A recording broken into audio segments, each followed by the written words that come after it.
मैं आ जाऊँगा, उसको पकड़ के सेंचुरी में दोबारा अपने छोड़ा जाएगा।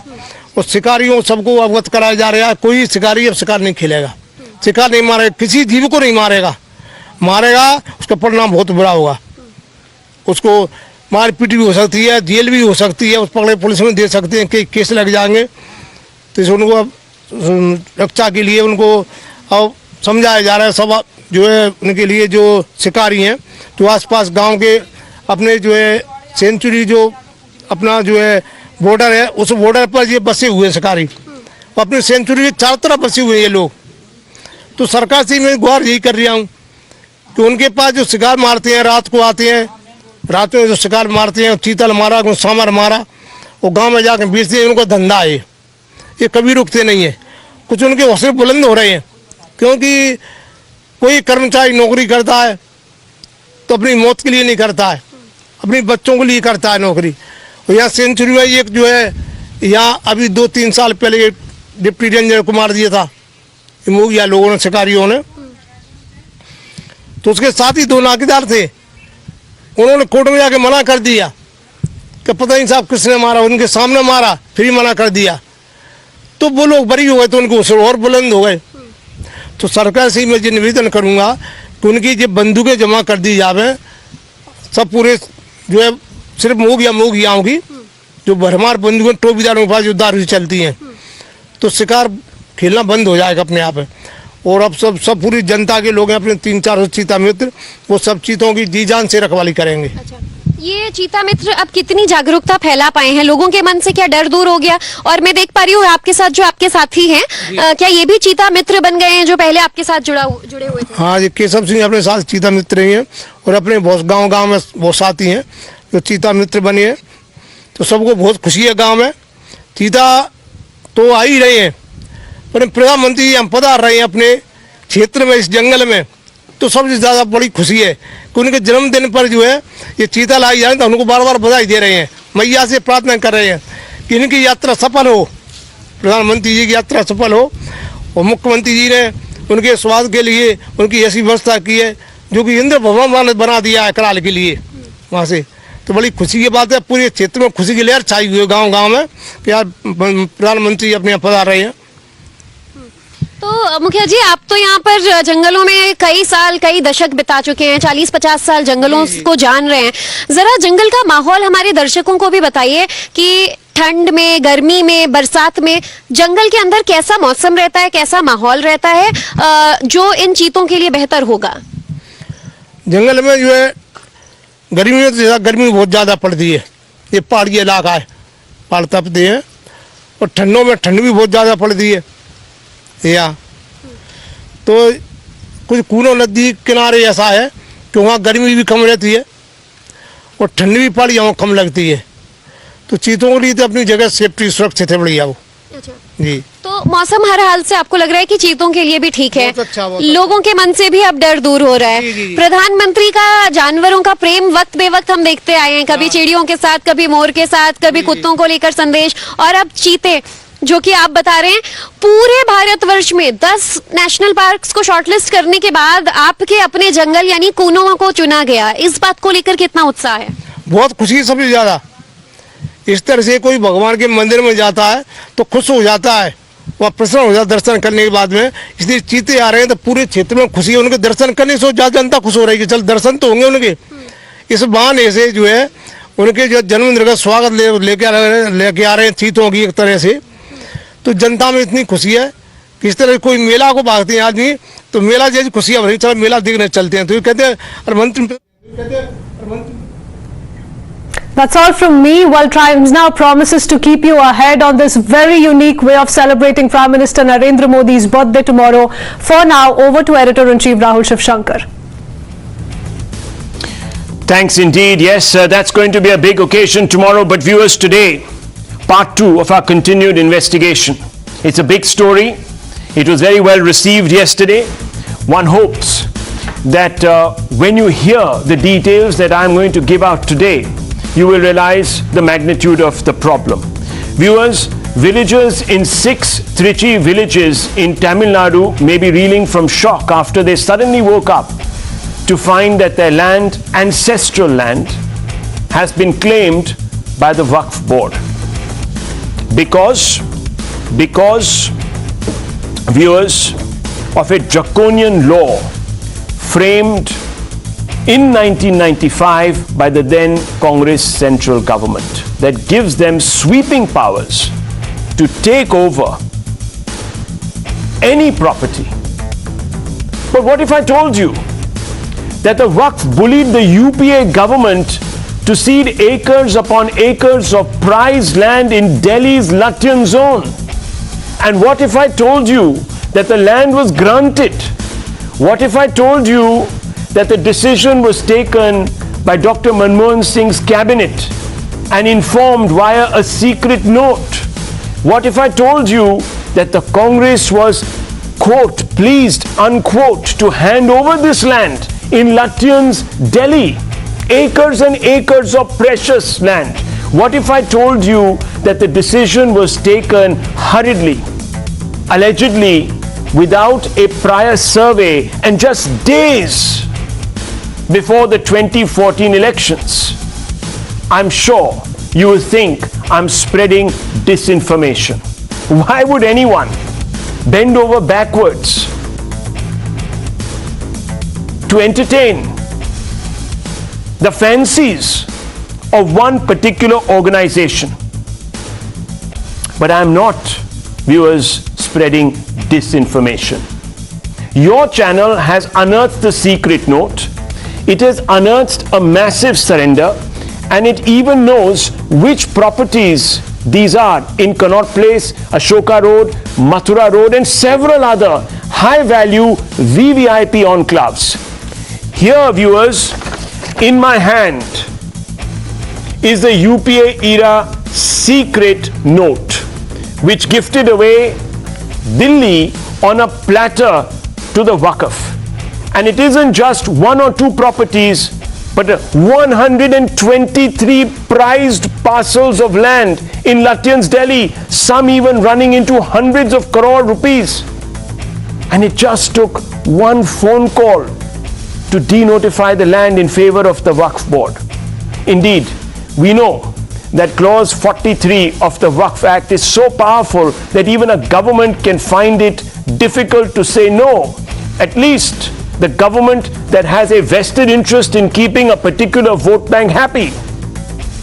This 2014 note, secret note, let me take you through it, viewers. Here it writes, if you just focus on this document, right here on top, secret most immediate.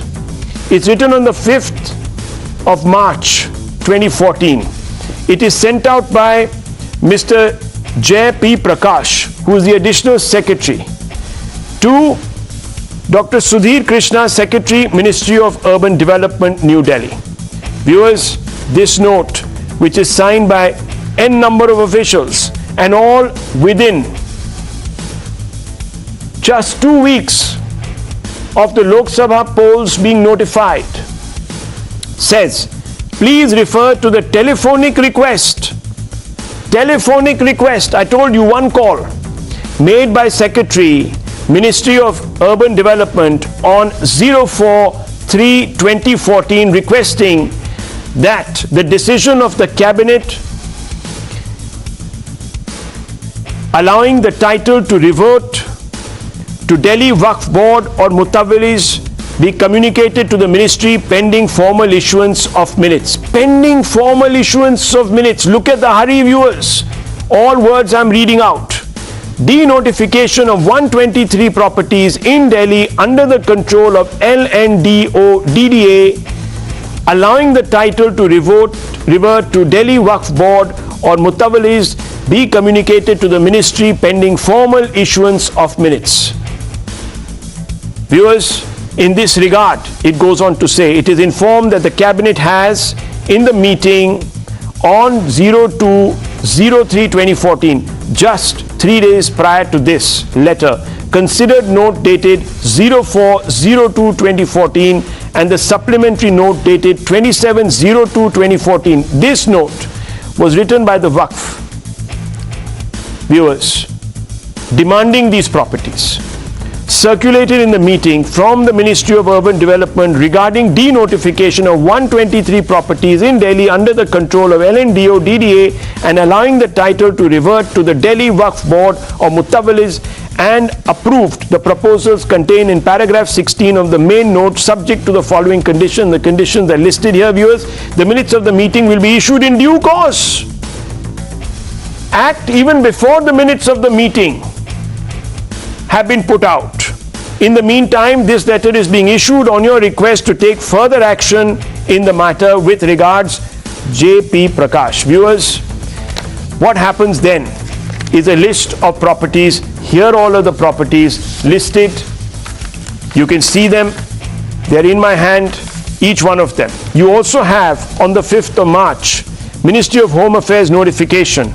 In pursuance of powers vested under Section 93 of the Right to Fair Compensation and Transparency in Land Acquisition, Rehabilitation and Resettlement Act 2013, 30 of 2013, the central government is pleased. Viewers, pleased. The government is joyfully doing this to withdraw from acquisition of the below mentioned Waqf properties under control of LNDO and Delhi Development Authority subject to the following conditions. So viewers, what you have here is acre upon acre, 123 prized properties handed on a platter to the Waqf, which decided that the time had come to claim them. Viewers, let me now take you over some of these properties. It's not just any land, but prime and prized land in the heart of Delhi, which was gifted away by the Congress to the Waqf. Let's give you a sense of what the gifts to Waqf are worth. Let's put it on our screens. What are gifts to Waqf's worth? Now viewers, you have a property, Minto Bridge Mosque, Connaught Place, land rate 7.74 lakh square meters.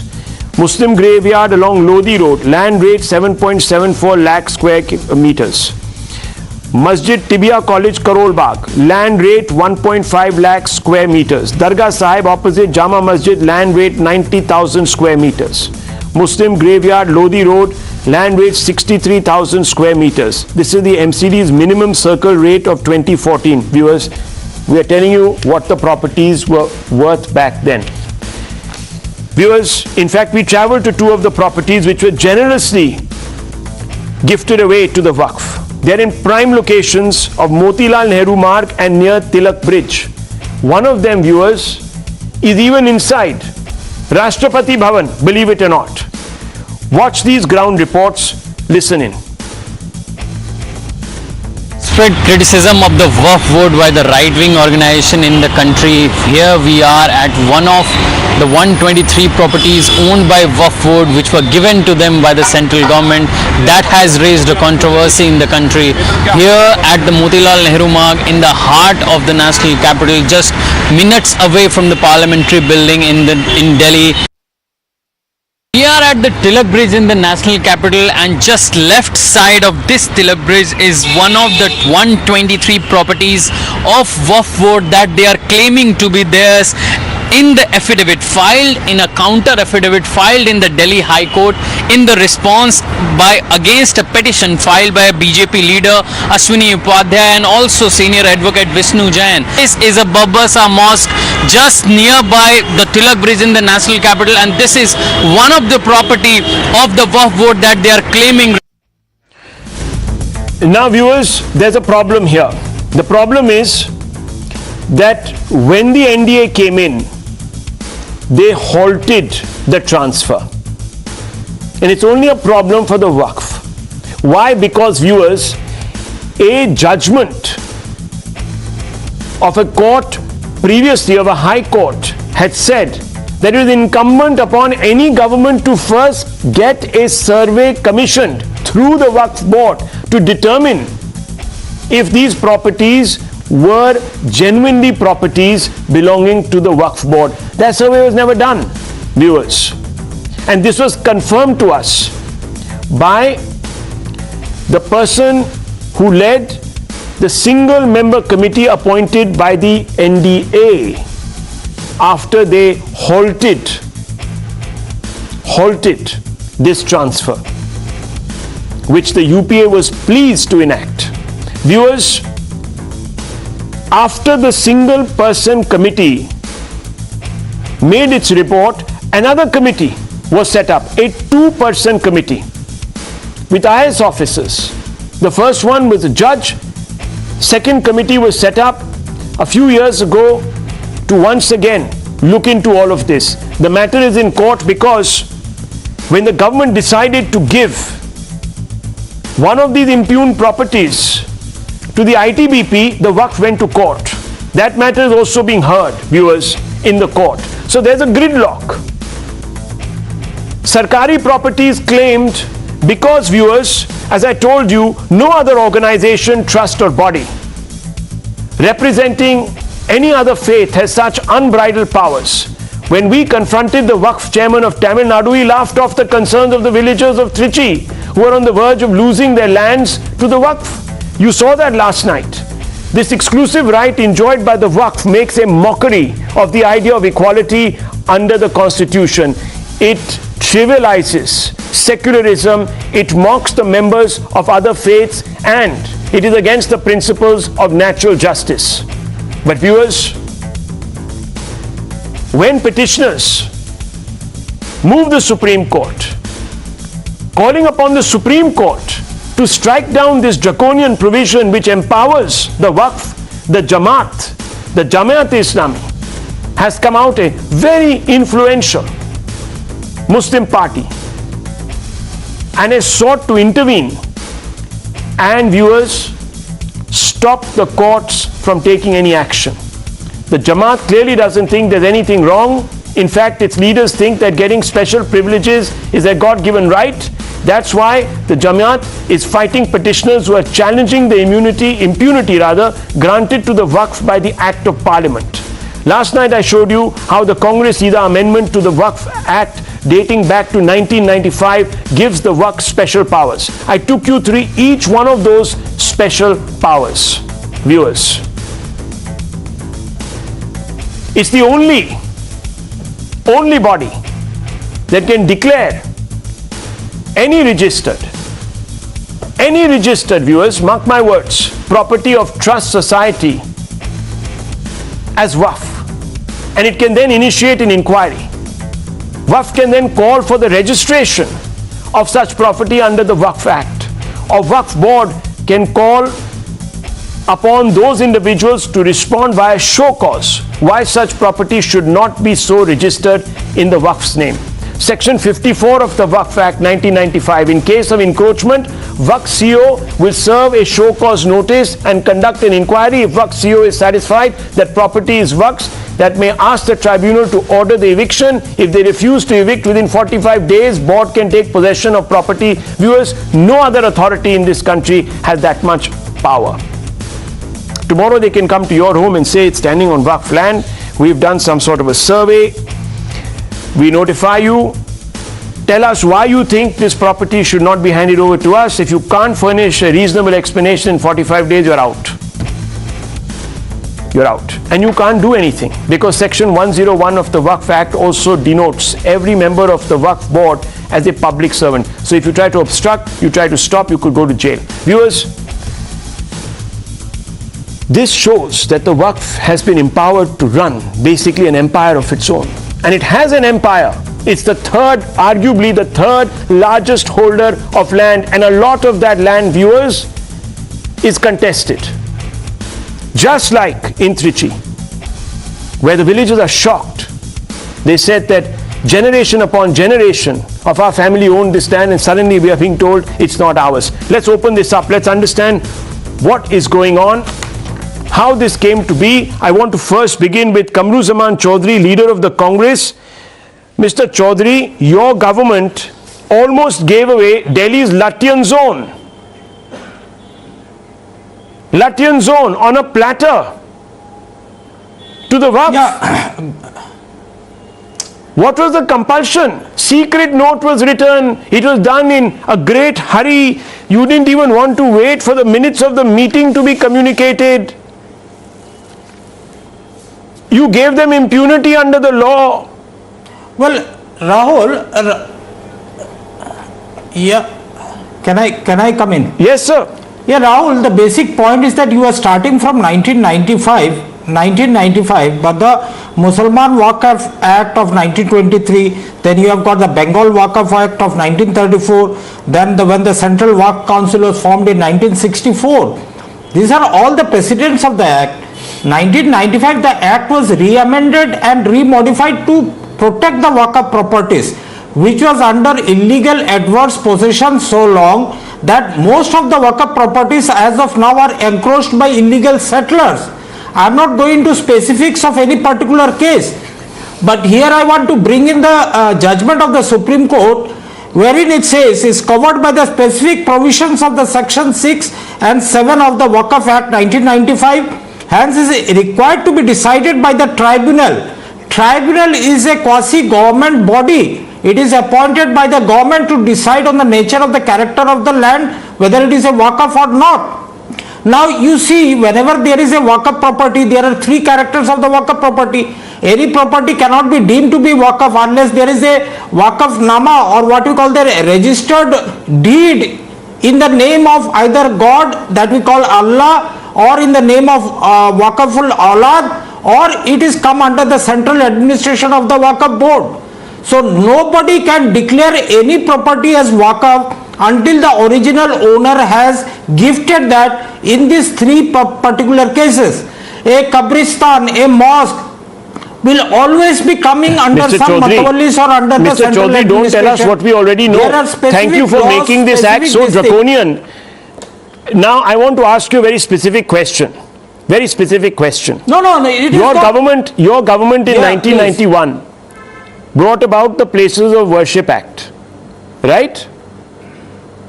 It actually prevents Hindus from reclaiming their own mandirs, religious places that they believe have been encroached upon by the Waqf. So you favor one, not the other. There is always a court of law. But There sir, is always the a- Waqf gets No, its no, own Rahul, tribunal. there is always a the court Waqf of law gets where its you own can argue tribunal. We your have to go case. to the court of law. Yes, Every of other course. denomination, Sikhs, Christians, Jews, everyone. No, why not? Hindus. No, why we go not? to the This civil is courts. You go to your registered tribunal. Waqf. Okay. No, Okay. this Let's is get the other nothing- side. No, this is nothing to do with anything to. No, Rahul, let me This finish. has got everything This to do has with got appeasement. nothing Am to I not do right? With the Hindus or Muslim. Right. Not, Okay. this is not appeasement. This is the not protection of the properties that have been gifted in the name of God. Why That only, is the sir? simple Why logic. only for one Nobody can community? interfere What when about I have Hindus? What gifted my about Christians? property. What about Sikhs? What about No, Rahul. other denominations? So why don't you frame your own law? Why don't you frame your own law? Because you live in a separate country. Go trustee do your own property- work. Okay. Let No, me can bring in I- advocate Sai Deepak. No. Let me bring him in. No, Debatta property, Advocate Sai Deepak. Debatta J. Sai property. Deepak, Just 1 10 sec. seconds more, please, Rahul. A Debatta property, a trustee property cannot be built for other purposes other than the intention that is meant for Right. the worship of Sir, the Lord. don't please tell me that. That is the Debatta Don't tell me property, that. the Please trustee don't tell me property is in that. the We name know of what is God. happening in Gyanvapi. Why I'm not don't you bring prejudicing that any into the case. debate? In It Tamil is Nadu, already- in Trichy, you've decided No, to no, take over a don't- 1500-year-old Yes, you temple. are.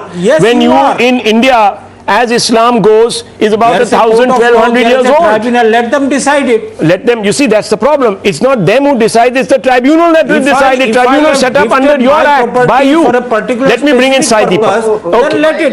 Okay, Mr. Chaudhary, one second. Let me That- bring in Mr. No, Sai not Deepak. What mine. does you That is make? under the Constitution of India. Okay. You are violating the Constitution. Yes, I don't know who's violating it. Let me bring in Mr. J. Sai Deepak. Let him answer you, sir. He's also a lawyer. Yes, Mr. Sai Deepak, what do you make of Mr. Chaudhary's arguments today that we are all violating the constitution of this country? We have usurped Waqf land and they should get it back. We've strengthened their arms to get it back.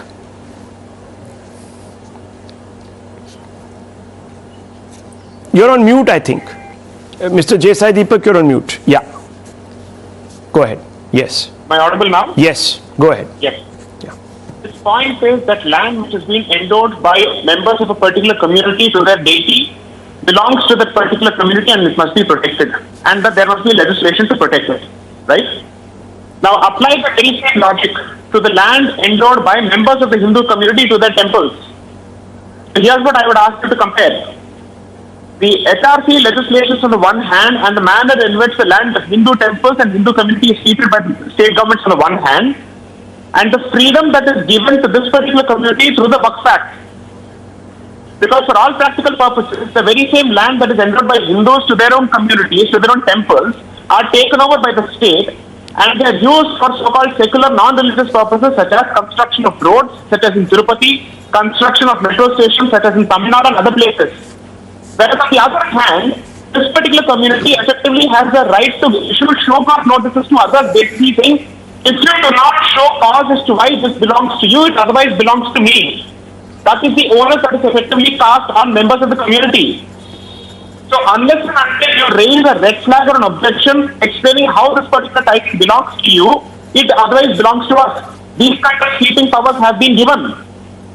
And once that happens, we are then expected to run to a tribunal to prove our title with respect to our property. And the example that you pointed out, an institution that is longer than the life of Islam, or let's say, or its existence, so to speak, is expected to prove to Islam and its adherents as to why the land belongs to it. So I'm sorry to say, the existence of legislation in 1920s and 1934 is no reason for the subsistence of the legislation after the Constitution coming into existence. Because those legislations have never been tested on the anvils of the Constitution and the equality that it effectively prescribes and postulates. Now the question that I would want to ask is this: it's not a question of you promulgating a particular law. The Waqf Act was enacted. Sir, can you stop speaking over him? Let him finish his point. You can respond to him, please. His connection is not the best in any case. Please. Yes. You have to realize that under the British period, two things happened. First, they came out with legislations which gave Muslims the specific power to control their own property. And in places like the Madras Presidency, they initially had a legislation until 1863 and thereafter until 1913, where both mosques and temples were under British control. Subsequently, exclusively temples came under British control, mosques were relieved of British control. And that particular policy has continued under so-called independent Bharat. So today, land belonging to Christians is not under state control, it is entirely under the control of the community. Muslims have a Waqf Act where they have autonomy. Hindus are the only community whose land as well as their temples are under the control of the state. This is the position. How is this fair on any anvil of so-called secularism that is subscribed to by Bharat? This is a question for everybody to answer. This is a very interesting question that is being posed. 1 second. Let's open this up. Let me also get in Tala Rashid and Telangana Waqf Board Chief also. Let me first bring in Muhammad Masiullah Khan, Chairman of the Telangana Waqf Board. Mr. Khan, do you believe that only one faith should have a free run in this country? Why are you opposing a move being made by certain petitioners talking about the Waqf land and issues to strike down this draconian act, which singularly gives only one community such powers?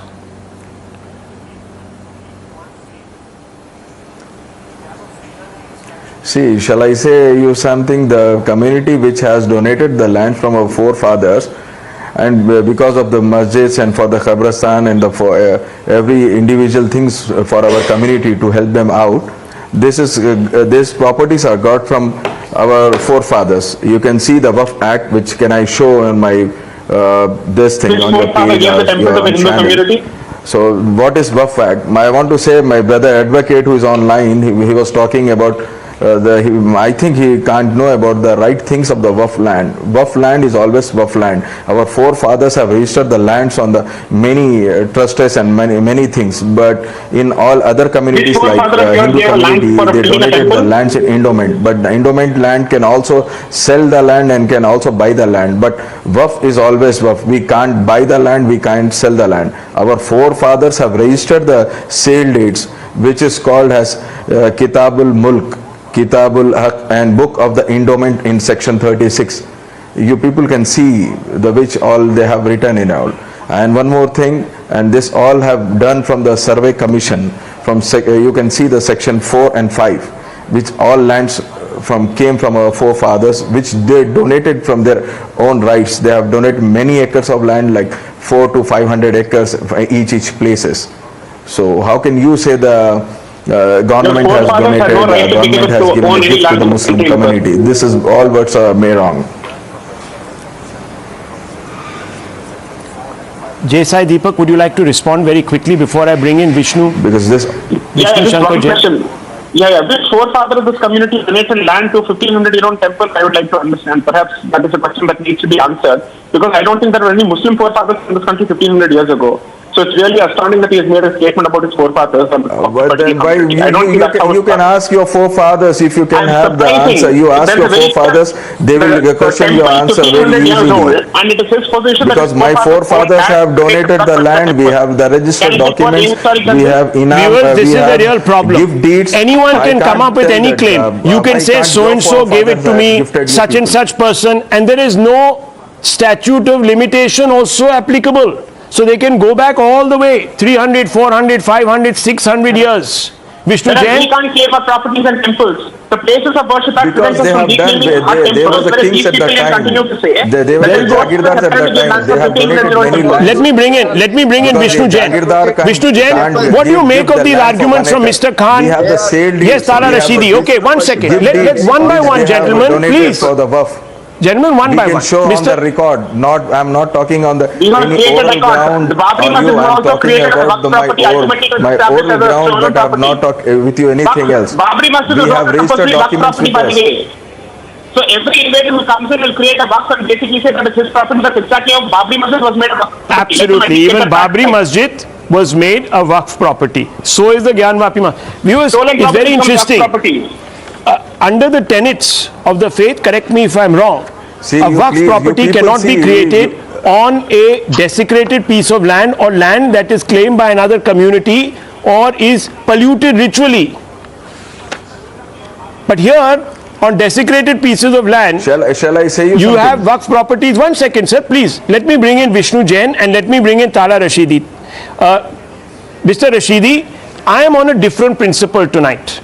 I am asking a very basic question, and that question is, how is it, sir, that you are defending a principle which goes against, or an act which goes against the basic principles of natural justice?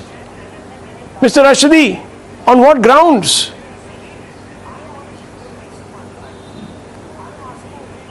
To this I will only say, कहना क्या चाहते हो भाई? What exactly you want to say here, Rahul? What is the point that you want to make here? Would you just clarify it? I've already clarified it, sir. You have complete free run. See, you know, the problem here is, Rahul, the natural justice occurs to you as per your own convenience or as per the lobbyist convenience. A few days back, when there was an issue regarding, let me respond. Now, please don't debate me. Let me respond. Give me 30 seconds. A few days back, there was an issue regarding some Ganesh Utsav in a place in Karnataka when the land belonged to the Idgah. Now the municipal corporation said that the land was their own, so they can allow any party to organize anything as they want, whatever that might be it Ganesh Utsav or anything else. But now again, when the issue comes with the Waqf board, which is a government statutory body, you have issues there. That time you were in support of the municipal corporation because that was against Muslims. The Muslims were the victims. Now here the Hindus are victims. Tala Rashid, please just answer the basic question that I've asked you. Please don't digress. Come back to the main issue. See, you're not answering the question I'm asking you, sir. Yes. You are paying for. No, Vishnu ji, 1 second. Gentlemen, Mr. Rashidi, you know, your problem is you look for conspiracy theories. I look for facts. No. You look for conspiracy theories. I look for facts. The facts are staring you in the face. Anyone can get up. I mean, we have a situation here that a 1500-year-old temple is being claimed when Islam in India itself is not more than 1200 years. I mean, Isn't Go that, and ask the isn't that government. such simple What is the land? And then government body? A you are land saying survey कि was किसी done in पूर्वजों ने 1954. some A land survey was no done in some 1954. ancestors Do you have gave us faith in this. the law of the land? That is the problem. Rahul, let me Sir, ask the you a law question. allows Under you to sitting in make the any board of the- claim on anything, and you have you your have- own do infrastructure, you your have own faith in survey the law paid of by the the land? government Do to you go have ahead faith in and the say law this of is the mine. land?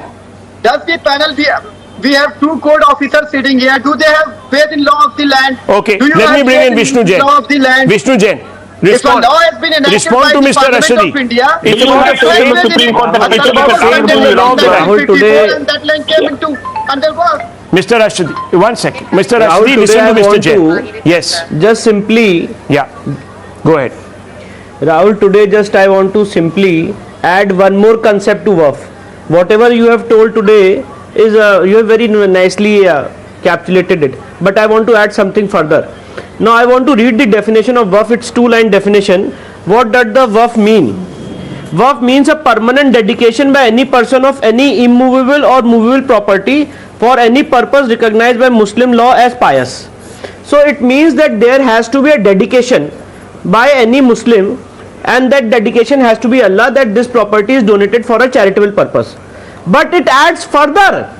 So today, if there is no deed of dedication, there is a new concept under the WAF Act and by the judgments of various courts, that's called, Rahul, WAF by user. Right. WAF by user means that even if there is no dedication, if you are using a particular property for 200 years, 300 years, or you don't know from what time you are using, that also is WAF.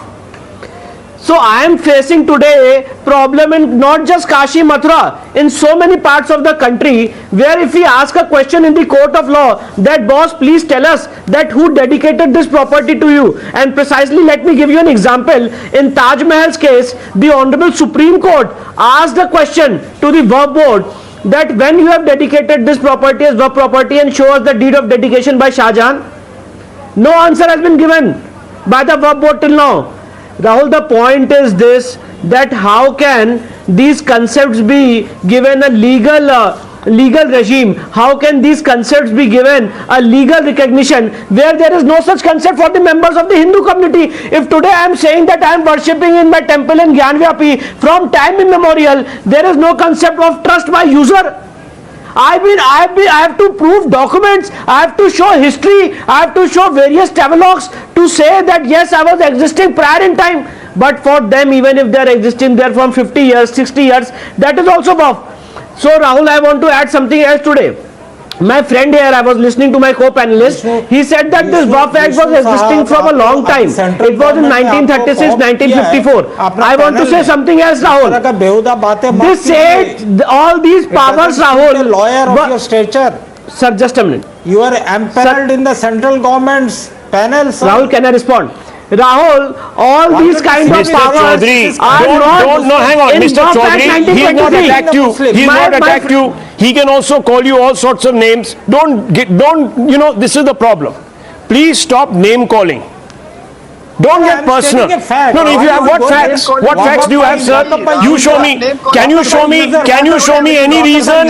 Can you show me any reason why weeks before you demit office, you pass through a secret note a notification to give most of Latvian zone Complete one sentence. to the Waqf board? Totally misquoting the facts. What misquoting what facts? Here it is on paper. I've read out the facts. 1954 Waqf Act. 1964 the Waqf Congress government in 1954, sir. Congress government in 1954. Congress government in 1991. Congress government in 1995. Congress government in 2013. Congress government in 2014 March. Arey, sir. Rahul, the whole Lutyens zone is a work property. No, then why are you quoting the 1995 Act? All There is no records. such provision. 1995 Act is nothing. Lakshmi Samant also wants to come in. This is a gimmick to cancel the Muslims in India. Sir, no You one, have there is no affirmed their gimmick. Muslim identity, This is about their equality under lifestyle, the their law. livelihood, Please, and now don't Muslim play the properties. victim card here, Mr. Chaudhary. If anyone who should be playing the victim card are those poor Hindu This is not a devotees victim who are card. standing Mr. outside, Mr. Rahul, excommunicated can I say from you their place something? of worship. This Please, all in records have Gyanvapi. been generated One minute, from one minute, 1952. one minute, The please. revenue records have been Repeal generated minute, through please. the floor. Rashmi Samant, I want to bring you in. Preventing you. 1 second. But let's then talk. once If you the want to talk about Constitution cancel has culture, given us let's the talk about authority- let's talk to Rashmi Samant. She knows a thing or two Chaudhary. about cancel culture. 1 second, sir, please. Mr. Khan, please, just 1 second, please. Yes. Well, if I may add something, Yes. the Sir, very this all records intrinsic have been nature generated from of Not the fair, law Mr. Khan, not is fair. what is allowing the panelists here to indulge in the kind of whataboutery that they are. What's missing is that the very nature of these laws is abusive and exploitative of the indigenous people of India, the people who follow the indigenous faith, that is Hinduism. All of this, I think you can see a lot of religion, you can see temples and everything, but what I can see is a poor Hindu man who was trying to sell off his land Cancel culture, the question. and he was trying to sell his land to clear off his loans. And just imagine a poor man is in so much trouble, not being able to do so just because a draconian law that is being enabled by decades of rule by a party that has exactly preyed on these kinds of things to appease a particular community and exploit the sentiments and the public interest of this country is what we are seeing. The Congress, what it has done is it has basically abused the public interest of this country, of the Hindus. Well, it's very, very sad. It's very, very sad because, viewers, this note says we are pleased to withdraw. Central government is pleased to give over land without even conducting a survey. The court has said so, viewers, not Rahul Shiv Shankar. And therefore, no relief has been given to the Waqf board. I want to bring in Sai Deepak here. Jay Sai Deepak, 1 second. I want to ask you. Now, there are two problems here. Number one, there is, of course, the legal route to solve all this. But there's also the legislative route. Where exactly in this particular matter should the intervention be made? See, for all practical purposes, it is possible for the central government to make an intervention, should they choose to do so. But unfortunately, whether it's the Places of Worship Act or the Waqf Act, we have seen repeated instances where we are constrained to go to courts, which is why some of the panelists here have the arrogance to basically say, you have a problem, go to court, because they know for a fact that no government is going to repeal this. Especially when, whether it is in the context of Places of Worship Act or the Waqf Act, a dispensation which was previously in the opposition and which opposed such legislation tooth and nail, which has the ability to repeal these legislations with a single stroke of pen legally and constitutionally, they should be doing so. When the government is looking for land for public properties and public goods, so to speak, and here you have actually land which has been encroached and legalized in the name of Waqf, that needs to be taken back as long as they're able to produce even one single document which basically says that this is how the endowment was made. The concept of Waqf by user, as Mr. Vishnujan points out, needs to be abolished. That needs to be cancelled altogether. Because that means tomorrow any religious community can simply encroach a vacant land and basically say, now you come and show me how you have acquired this particular property, failing this belongs to my particular community. This encroaches on the physical space of other communities and also land that is available for public good. But most importantly, it shows that the predatory expansionist tendencies of a particular mindset has been legitimized and legalized through the Waqf Act. Period. Breaking news coming in, viewers, on this show. After raids, Amanatullah Khan has been arrested. He's a leader of the Aam Aadmi Party. Why? In connection with a Waqf board case. Waqf board recruitment case, viewers. Anomalies in the recruitment process. Amanatullah Khan arrested. AAP MLA Amanatullah Khan in custody. This is a breaking story. Obviously, viewers, there's going to be a tremendous backlash because people will play once again the card, the religion card, to say that he is being targeted. Now, I want to go straight across to Bhavtosh. Bhavtosh, can you give us details? Number one, why is this arrest? What's this case about? Quick background. Rahul, this case dates back to 2020 when the ACB of Delhi government had registered a case on directions of then Lieutenant Governor, and today when raids and searches were being carried out in Bakla House and also in Okhla, large amount of cash was in fact seized. 24 lakh and counting have been seized, and 2 weapons have also been seized. In fact, one of the weapons have been seized from the residence of an AAP worker who is also the ward president, and during the questioning of Amantullah Khan, he has formally been arrested. A formal statement will be issued by ACB, but arrest of Amantullah Khan followed with the recovery of large amount of property papers. Remember, what ACB has unearthed is that he has directly or indirectly acquired large amount of property in and around Delhi, and this property could be worth over hundreds of crores of rupee. This case also revolves around the Waqf board and also about the fact that he had irregularly appointed several individuals, and this case was also handed over to ACB in 2020. He has been arrested under sections of Prevention of Corruption Act, and when the raids and searches were being carried out in Okhla, 24 lakh rupees have been seized, and they had to take help of CRPF, and they also met with stiff resistance, Rahul, because at several places ACB officials were also harassed and they were even targeted, and the police on its part have said that the searches are still going on at various places. But big news that we are breaking on Times Now is Amantullah Khan, AAP MLA, has been formally arrested in this case. Okay, Nukul is joining us from the location live. Let's go straight across to Nukul. Nukul, what are the details you have, and what's this case about? Yes, absolutely, sir, and we've been reporting from one of the associates of Mahatullah Khan, MLA Mahatullah Khan. The associate's name, one of the associates' name is, we know for a fact that he had also been taken away by the police. Now 12 lakhs have been recovered from his residence, his particular residence. At the same time, a Barrett pistol had also been recovered, 9mm pistol have been recovered, live cartridges have been recovered from one of his associates, and who have been living in Gafur Nagar. At the same time, we are also given to understand that one of his other associates who had also been taken away by the police. ACB had been conducting raids at his particular residence. Ludden has his name, and the total amount that has been seized by the ACB is around 24 lakhs, and 2 revolvers have been seized by the ACB, is what we are gathering so far. Okay, just stay with me, Bhavtosh. What was this case about? How is this money been appropriated? What's the exact antecedents? Well, Rahul, this case was handed over to ACB, which comes under the Department of Vigilance, directly reports to the Lieutenant Governor. In 2020, the ACB had registered a case against Waqf Board when Amantullah Khan was the chief of Waqf Board.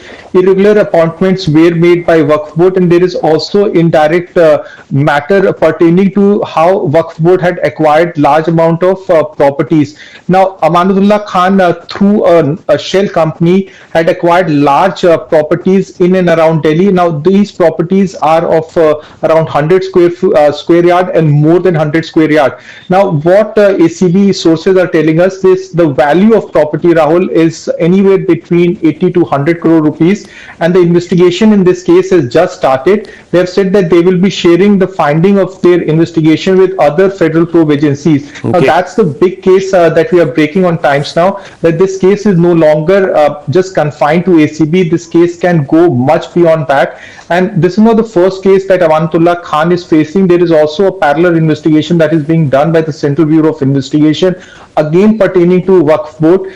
They have also said that there are several cases that have also been filed by the Delhi police. That is a different matter altogether, but another news that we have gathered is that the weapon that have been seized is from the residence of an AAP worker. Now, AAP has to explain how this AAP worker's residence, the visuals of which we are playing, this visual is from a residence of a AAP party worker, ward president. From his residence, this weapon and cash has been seized. As Nakul was also telling us, that this amounts to anywhere between 10 to 12 lakh rupees, and this illegal weapon have also been seized from his residence. Remember, when ACB was carrying out raids and searches, they met with very stiff resistance, and they had to in fact use help of paramilitary forces when they carried out these raids and searches. So they were basically being obstructed, viewers, from doing their bounden duty by the law. Let me go across to Mayank, who's at the Anti-Corruption Bureau right now.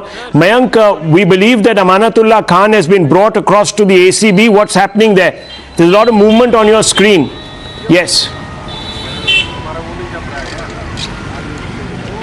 Well, Rahul sir, at this building and this office of the anti-corruption branch of the Delhi Police, Amanatullah Khan joined this investigation around 2:45, and nearly after 6 long hours of questioning, he has been arrested by the officials of the ACB. He was confronted with 3 of his aides who were asked similar questions on the line of violation of, on the line of violation while hiring officials for the Delhi Waqf Board, of which he is the chairman, and now he has been arrested. We are learning that there were multiple complaints against Amanatullah Khan in the same case, and that's why he has been arrested on the charges that there were significant divergence between the responses that he gave to the answers of the questions that the ACB officials had to ask him and his aides. And one of his aides, as our senior colleague Bhavtosh Singh was saying, that arms and also cash have been recovered from his aides. So that put a lot of water on the plans that Amanatullah Khan was having before appearing at this headquarters of the ACB, that he has been framed in the charges of corruption and also violating the government norms in hiring the officials of the Delhi Waqf Board. So all those charges and claims made by Amanatullah Khan, has that been put in the back doors by recovery of cash and arms at one of 2 of his close aides just in this evening after he joined the investigation at this building in the ACB of the Delhi Police. Big news break, viewers, and it's going to have political repercussions. As I said, Waqf Board members enjoy huge amounts of limitless freedom, and that's the reason why we were focusing on that story, empowered by the law to basically decide on their own case. They are fundamentally, viewers, an enterprise, an empire of their own. Requires oversight and scrutiny. I move on, viewers, to another big story. Congress Bharat Jodo Yatra has run into yet another controversy. Congress workers, and you can see those visuals on your screen, were seen threatening a vegetable vendor in Kerala's Kollam. This after the shopkeeper was paying 500 in donation for Bharat Jodo Yatra, which is being led right now by Rahul Gandhi. But Congress workers demanded rupees 2,000 from him. State General Secretary of Youth Congress, H. Anish Khan, was also among the Congress workers who threatened the vegetable seller. It's all been captured on camera. There is absolutely no ambiguity. The shopkeeper has filed a police complaint alleging that the Congress workers ransacked his shop and even threatened to kill him if he doesn't pay the donation of 2,000 rupees. The BJP has come out and said that this is not a Bharat Jodo Yatra, but actually a Vasuli Yatra. Others have come out from the BJP and said, this is danga for donation. If you don't give us what we want monetarily, we will riot, we will harm, we will threaten. This is Congress rule, they say. Let's first listen in to what transpired, and I want to open that up. Yes.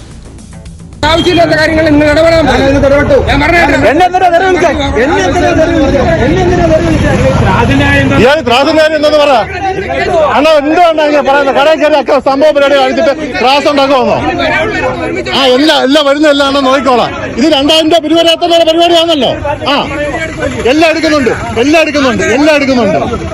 ഇതാണ് പാർട്ടിക്കാരെന്ന് നമുക്ക് അറിയണമല്ലോ.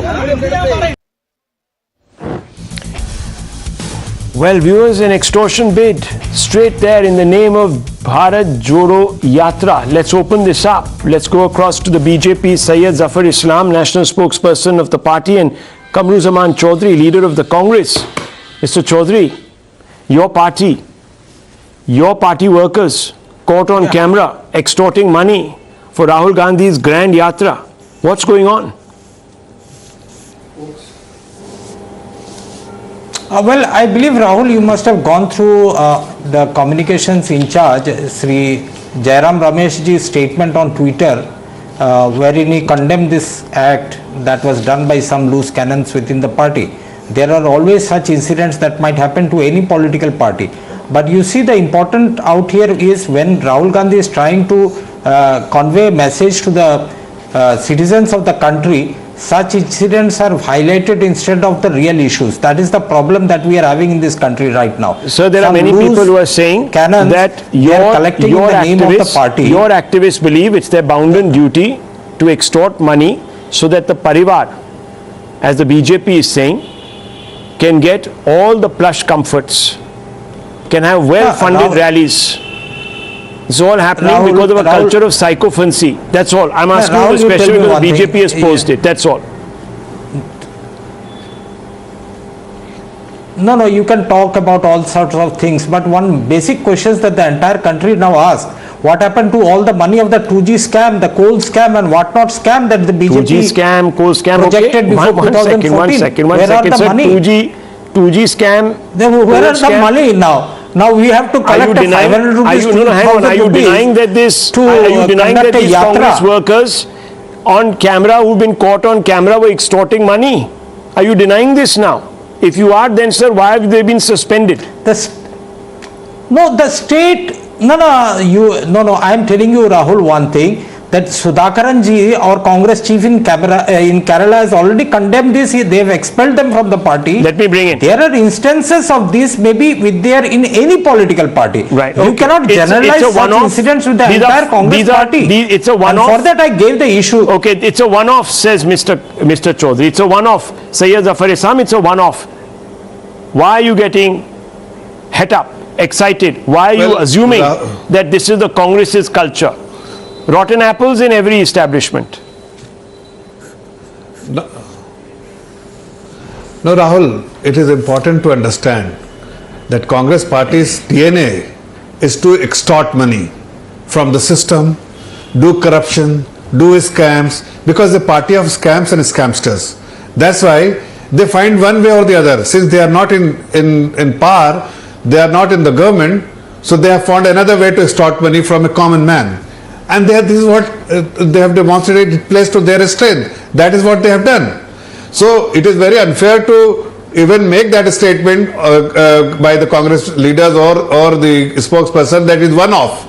I mean, that's their DNA. This is what they do. This is what they have done in the past. This is what they are doing now.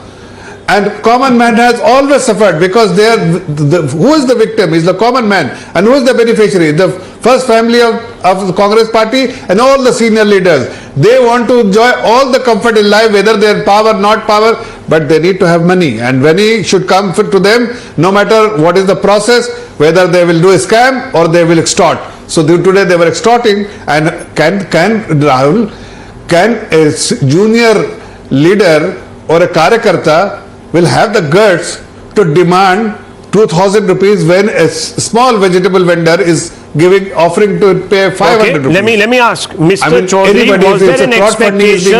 Was there a quota? Whatever is being given to them, okay, was there a target? Was there a quota that these workers have to fulfill to pay into the party coffers? Is that what is going on here? Because that's what Mr. Islam is here alleging. That this is a Vasuli racket. It's very well oiled. Rahul ji, you must understand, you are a keen follower of the political landscape of India. The Congress party does not work on donations from the small vendors or small the general people. Nor does it work on crowdfunding. Nor does it work on funds received from electoral bonds given to crony capitalists in the country. We do not run on funds provided by Ambani and Adani either. The Congress party has got a genuine funding process. We do not have to rely on such crowdfunding at the grassroots level to fund our yatra that Bharat Jodo yatra that Rahul is undertaking. About that is a totally misplaced argument. Look, hang on. Don't try to today, sir. Please, don't try to today. And we must not do this. Whitewash the funding of political parties. Let's not do that. All governments have conspired together in the past, in the present, all political parties cutting across party lines to make this process most opaque. I'm not on that. You are deliberately taking this conversation away in a different direction. I'm only asking you, Mr. Chaudhary, was there pressure, as Mr. Islam, Sayyid Zafar Islam is suggesting, on party workers to collect? Because I remember a diary that emerged in Karnataka. That diary is the focus of an investigation right now. In that diary, there was vasuli being done and money being sent from the state level to the AICC, allegedly. That is what the diary entries were claiming, on the back of which there are corruption cases. And one of your leaders, very senior leader in Karnataka, is constantly making the rounds of investigative agencies to answer those questions. So, Mr. Chaudhary, I'm only asking you, is this part of a racket that extends upwards? Yes, no? The Congress party, when you brought up Karnataka, Rahul, I am sure you must be aware of the 40% commission Raj that the BJP is running in Karnataka. You must be aware of the thousands of crores that the BJP is getting out of electoral bonds. You only mentioned they are opaque. The Supreme Court is hearing this, and Monday we will get to know what is the future of the electoral bond. It's not as if you protested when the changes were made, sir. Now you just tell me. Most political parties kept quiet. Only two political parties actually spoke up against this. Only two political parties spoke up against it. One of them happened to be the Aam Aadmi Party. Another one, I think, was the Left Party, if I'm not mistaken. So please, let's not try today to cover yourself with any glory. I'm asking you a question. You're also Rahul, can I just come in for 10 seconds? 1 second, Mr. Islam. Charge being made that how can a pot be calling the kettle black? Please respond. Mr. Islam, pot can't be calling the kettle black. That's Mr. Chaudhary's defense. Go ahead. Rahul, see, Mr. Chaudhary said that they do not accept donation. The party which they do crowdfunding. Can you just believe it? It's bizarre. The party which has been in power for 60, 70 years. Well, I'll leave it at this. Viewers, I've run out of time. Telling us that they are fair enough. Believe in crowdfunding. The blame game is raging. A particular yatra has already got associated with more than its fair share of controversies. Is Rahul Gandhi's message going to be able to pierce the cloud of controversy now and reach the public? And has this undermined, damaged the credibility of the yatra beyond repair? Fundamental question. I'll leave it for you to ponder. We'll take a short break.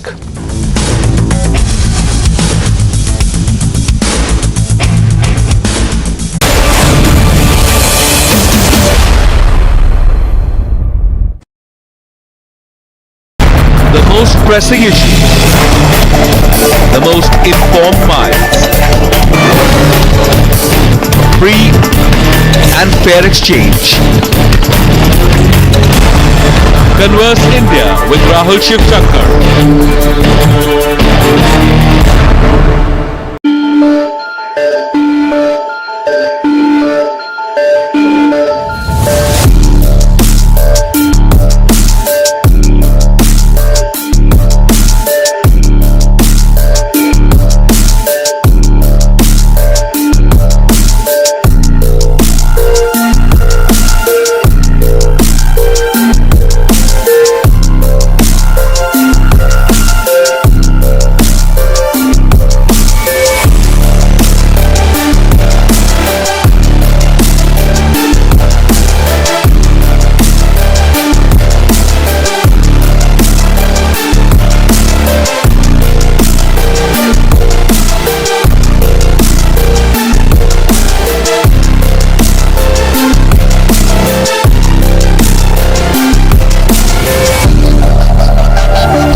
viewers.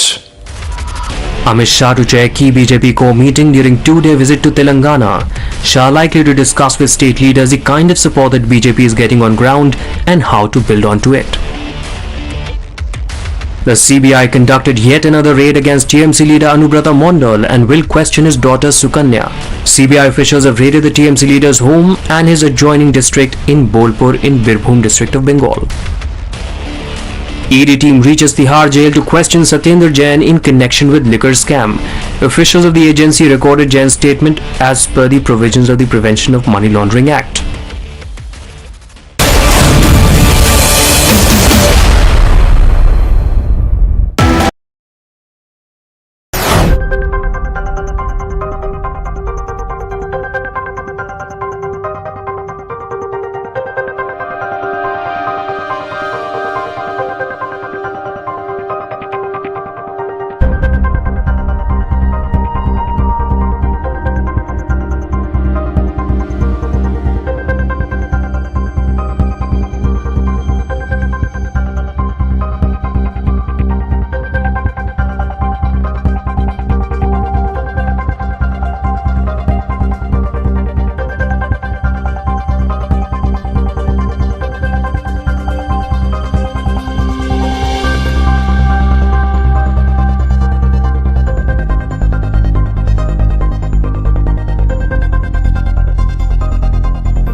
gentlemen, breaking news coming in at this moment. Just a short while ago, Aam Aadmi Party MLA Amanatullah Khan has been arrested by the Anti-Corruption Bureau.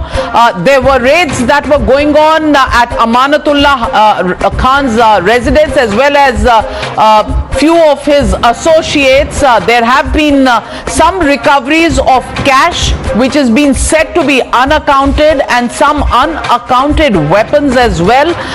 That is the latest that we are getting. Let me go across to our reporters on the ground. Bhavtosh Singh, also Mayank joining me on the ground. Bhavtosh, to you first.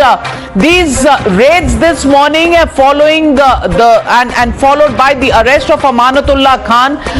Is it based on the facts of a case from 2021? This is based on a case in which the complaint was given by the Lieutenant Governor, after which the anti-corruption branch had registered the case. And the case not only deals with the irregular appointments of in Waqf board, but also about misappropriation of funds. Now, earlier also summons were issued to Amanatullah Khan. He did not, in fact, satisfy the replies that were given, and a fresh summon was issued yesterday. But what happened in Okhla and at the other adjoining area was something that baffled ACB officials. Large amount of cash was seized at least in two locations, one of them belonging to an AAP worker. Around 12 lakh rupees cash and a weapon was seized from his residence. Total cash that has been seized is around 24 lakh rupees and two weapons have been seized. And the ACB officials also have said that they have also found property papers that could be around anywhere between 80 crores to 100 crores. And they have said that they will soon be sharing their findings with federal probe agencies. Well, Mayank also joining me right from outside the Anti-Corruption Bureau office in New Delhi. Mayank, what are the details and what are officials telling you at this point about the reasons for the arrest of Amanatullah Khan?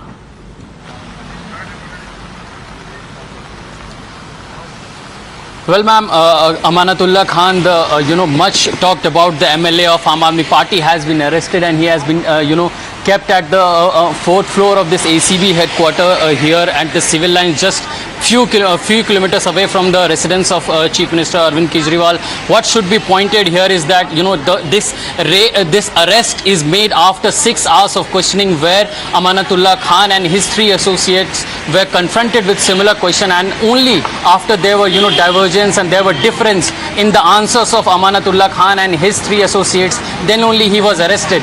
Also, there were raids carried out at the residence of Amanatullah Khan and his associates Kausar Imam Siddiqui and Hamid Ali in his locality, where pistol and cartridges and all cash, unaccountable cash, for which there was no explanation made to the ACB officials by the close aides of Amanatullah Khan was done, and that's why these arrests have been taken place. Also, there is a massive embarrassment for the Aam Aadmi Party here, because a pamphlet and also a nameplate of Aam Aadmi Party where Kausar Imam Siddiqui is clearly establishing as the member of the Aam Aadmi Party is shown, that has also been seized from the Kausar Imam Siddiqui, one of the close associate of the Amanatullah Khan.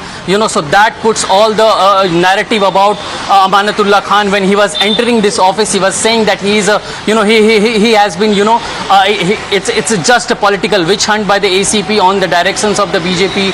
But now, from the seizures of cash and firearms from his close aides residence, now all that put put the Aam Aadmi Party and Amanatullah Khan in rough weather going ahead, because there were multiple complaints against Amanatullah Khan in the past as well, and that's why the ACB officials are saying there were multiple complaints, and now that they have seized those firearms and those illegal money that they could not account for, and also the difference in answer between Amanatullah Khan and his close aides, that's why he has been arrested.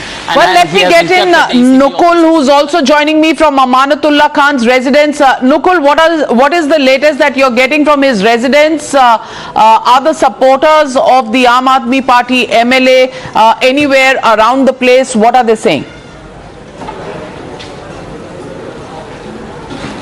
Well, absolutely. And while the questioning of Aam Aadmi Party MLA Amanatullah Khan was going on, ACB also conducted raids at several locations. Right now, we are one of the locations from where we are reporting right now is the Imam Kausar Siddiqui's residence, alias Laddan.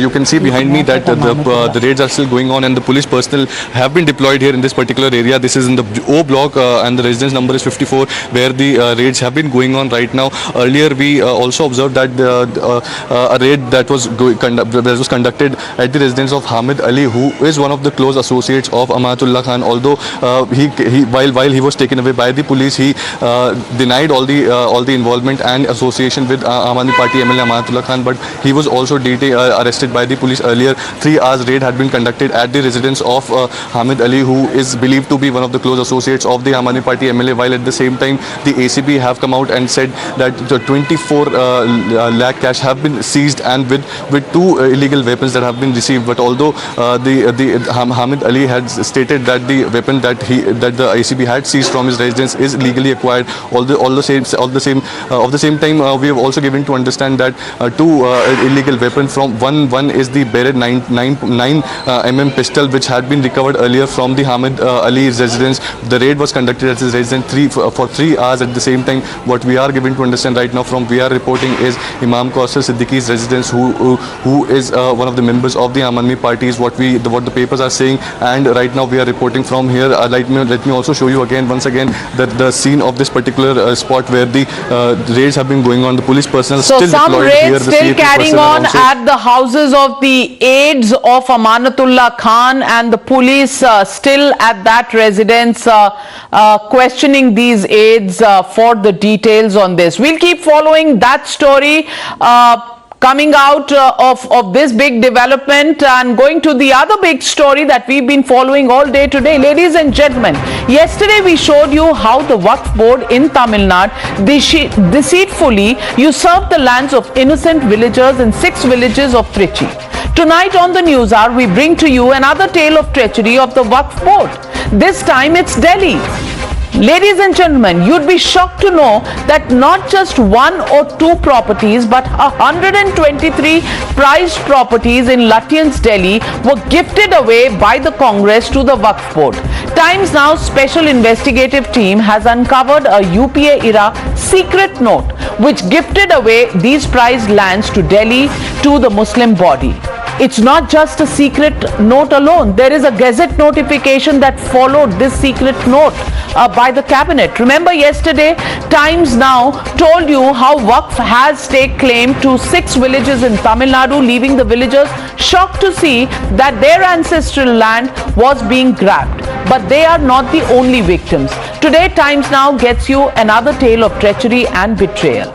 This 2014 secret note that I hold in my hand, ladies and gentlemen, this note accessed by Times Now shows how the Manmohan Singh-led government in the UPA gifted away 123 Sarkari properties to the Delhi Waqf board. Incidentally, this whip was given weeks before the 2014 general elections. The very next day, on 5th March 2014, this letter dated the 4th of March says, please refer to the telephonic request made by the Secretary, Ministry of Urban Development, requesting that the decision of the cabinet for the denotification of 123 properties in Delhi under the central LNDO and DDA should be allowed to, the title should be allowed to revert to the Delhi Waqf board or Mutawalis.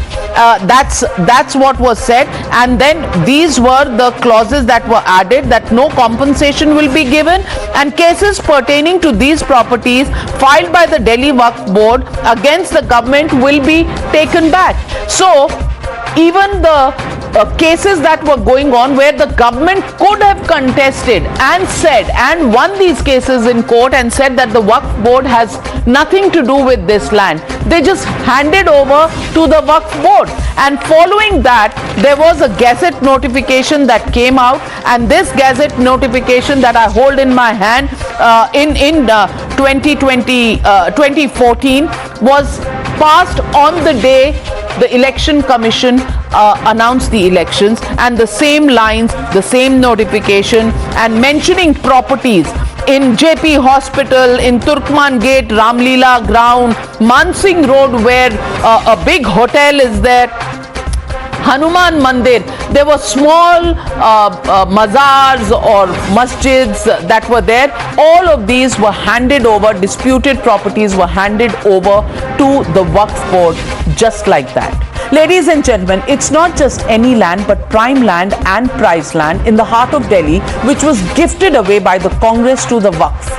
The secret note accessed by Times Now also reveals the properties in Connaught Place, Ashoka Road, Mathura Road and several high-value VVIP enclaves in Lutyens, Delhi. These gifts given to the Waqf during the Manmohan Singh-led UPA era are worth hundreds and thousands of crores of rupees. Now viewers, what we say here is with utmost responsibility. Times Now travelled to two of these properties in Motilal Nehru Marg and Tilak Bridge. Let's take a look at these ground reports. Amid widespread criticism of the Waqf board by the right-wing organization in the country, here we are at one of the 123 properties owned by Waqf board which were given to them by the central government. That has raised a controversy in the country. Here at the Motilal Nehru Marg in the heart of the national capital, just minutes away from the parliamentary building in Delhi. We are at the Tilak Bridge in the national capital, and just left side of this Tilak Bridge is one of the 123 properties of Waqf board that they are claiming to be theirs.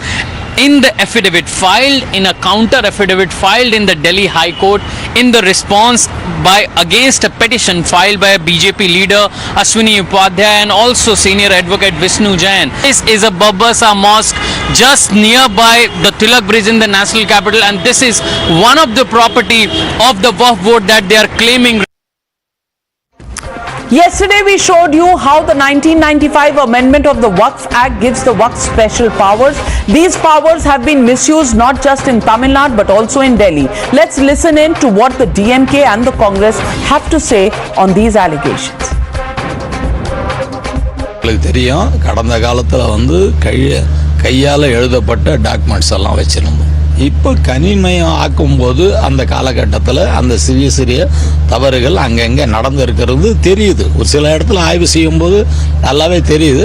சில இடத்துல தவறுதலாகவே வக்குக்கு சொந்தமான இடத்தையே விடுபட்டும் இருக்குது. அதெல்லாம் அந்த ஆய்வு செய்யும்போது தெரியுது. இந்த ஆய்வு செய்து ஒரு நல்ல தீர்வுக்கு வரும். People those who comment on Waqf should understand and read the Waqf Act. It clearly says that once a Waqf is always a Waqf. There is a judgment by the Supreme Court which says that once something is an Waqf, some land, that cannot be given to anyone till the D-Day, till the world ends. Only the government, for any construction of public utility, for instance, a highway is going somewhere or you're building a dam or something like that, there can be exception. So the legitimate question we are asking on the Newshour tonight: should the special status for the Waqf be revoked? That's the question and that's the debate. Waqf land secret note, that's the hashtag and the debate on the other side. You're watching the Newshour at 9. Debate number 1 on Times Now. Super Prime Time. And joining me tonight, Sai Deepak, advocate, Vishnu Jain, advocate. Also joining me tonight, Ratan Sharda, author, Professor Atikur Rahman, political analyst, Tehseen Poonawala, political analyst, Danish Qureshi, political analyst. Sai Deepak, to you, I ask this first question. Isn't this a clear case of appeasement ahead of elections? And in this appeasement, you know, the government just hands over and gifts 123 disputed properties. Some of these cases, even if it were 1 or 2 out of these 123 cases that the government had won, even without going into the courts and litigate on this issue, they just handed it and gifted it to the Waqf board. Now, isn't that a gift on the eve of election that reeks of some sort of a political consideration why this was done? Avika ji, first of all, thanks to Time Now for having taken up this particular issue. I think it's fairly obvious to submit that this was indeed a case of appeasement and a rank case of that. But I don't think it is surprising anymore for anyone today that the Congress has resorted to minority appeasement, and that to appeasement of one particular minority, which is no more a minority according to me, because OECD definitions clearly say that if you're above 10% of the population, you're not a minority anymore. One. Point number two, I think the statement of Mr. Syed Nasir Hussain, the Congress MP who spoke last, needs to be understood and taken forward. If according to him, once a Waqf property, always a Waqf property, if that is the principle that acts for eternity, the very same principle must equally attach itself. And Hindu law also recognizes that with respect to our places of worship and our lands. Once an endowment, always an endowment. Once a deity's property, always a deity's property. But somehow when it comes to the treatment of Hindu properties and Hindu places of worship, we end up getting the rough end of the stick or the short end of the stick. That seems to be the case. So I'm less on the question of how a particular political party conducted itself, which according to me is consistent with its track record of minority appeasement. But I'm more interested in understanding whether the legal framework in this country is fundamentally skewed against the, let's say, the indigenous faith systems of this particular country, and whether certain groups are being indulged at the expense of others, wherein a 1500-year-old Hindu institution whose longevity and existence is longer than the existence of Islam itself has to prove itself as to why the property belongs to it upon a show cause notice being issued by the Waqf community or the Waqf board to a 1500-year-old temple. This is the predicament of this particular situation. This is the problematic aspect of this particular situation. It's not just a question of temple, which means, as Mr. Jain pointed out in the previous debate, it's possible for any piece of land to be taken over and by user claim that this belongs to the Waqf. In fact, I think in a previous debate, Mr. Jain even drew attention to section 55 of the Waqf Act, where the kind of summary orders can be passed by approaching the magistrate with respect to the, let's say, the retrieval of the particular land in the name of Waqf. Those kind of remedies are not available to anyone else who suffers from illegal encroachment for the purposes of eviction of an illegal encroacher, which means a judicial remedy which is otherwise unavailable to any other member of the country, so to speak, with respect to retrieval of his own property, is available to one particular community depending on its own word that this property belongs to it. Look at the issue from the perspective of Places of Worship Act. Look at the issue from the perspective of retrieval of encroached properties. Look at the issue in terms of granting away and endowing away vast swathes of property, and that to prime property to one particular community. This, according to me, is legitimization of a silent invasion through a legal process, let's say, provision, so to speak. Absolutely, absolutely. And Atikur Rahman, that is the question. The Waqf Act of 1995 gave sweeping powers to the Waqf board. Not only that, can the Waqf board now go put its finger on any land and say that this belongs to them, and if you have to contest it, you have to either go to the person with whom you have a dispute to get it judged. I want to ask you, if I have a dispute with the Waqf board itself, how can the Waqf board sit in judgment of its own case in a dispute with me? So isn't this against the principles of justice, and therefore isn't this provision in the Act virtually against the fundamental right to justice?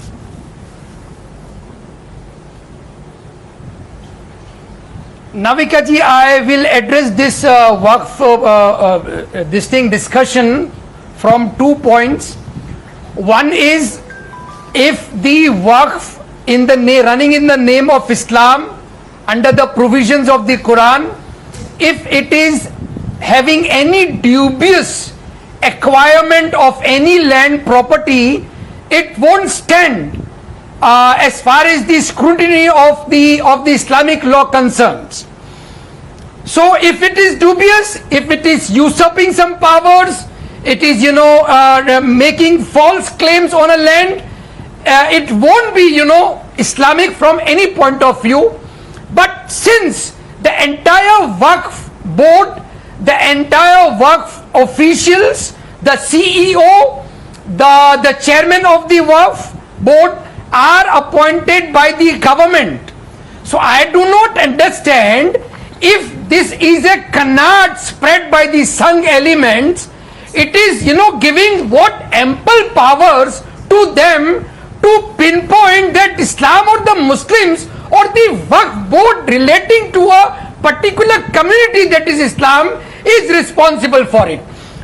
Third point in this is it not possible for the government of the day to acquire back the land given to the Waqf? It is very much free to do it. There are, Navika ji, more than 24 enactments from 1800 to 2017. All enactments give ample powers to the government. Going on a track to say what the government can do now, and I'm sure those are issues that will come. I'm analyzing the legality or the upholding of the principle of justice in the Act of 1995. My friend, you're not commenting on that.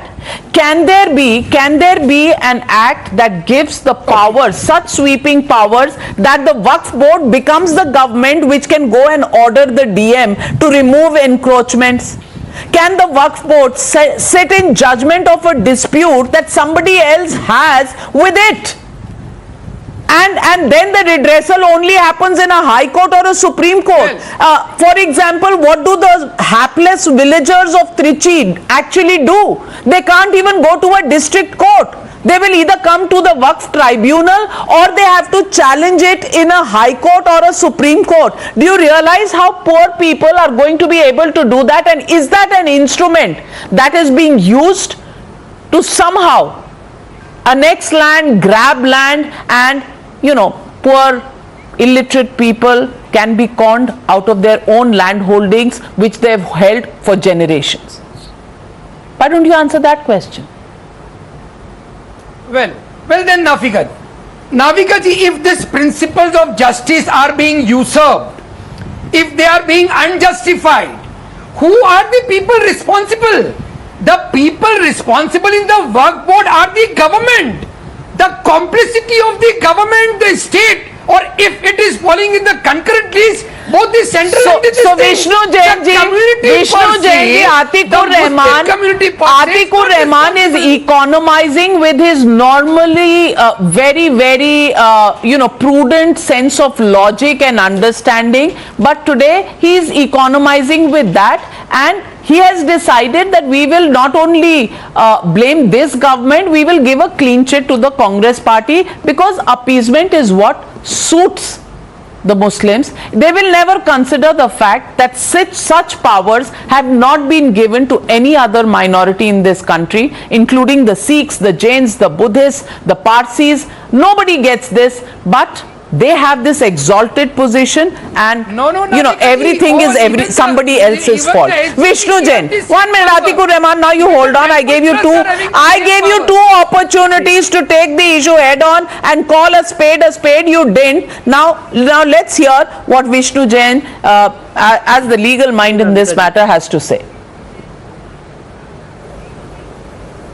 See, Navika ji, first of all, I would like to take forward the submission which my friend Mr. Sai Deepak has just brought before you. The point is this, and kindly see the dichotomy and kindly see the arbitrariness which prevails through the provisions of the Waqf Act. At one point of time, the Waqf board is given the power to declare anybody as encroacher of the property, and at section 55 they can direct the district magistrate to remove them from their property. At same point of time, if I am a Hindu and if my property has been encroached, if a temple land has been encroached, I have to fight a long legal battle in the civil court. And now kindly see, I want to welcome the suggestion of my friend, and that's precisely my point which Atikur Rahman just said, that Waqf board is a state government. It's having all the trappings of a state government. It's a state within the meaning of Article 12.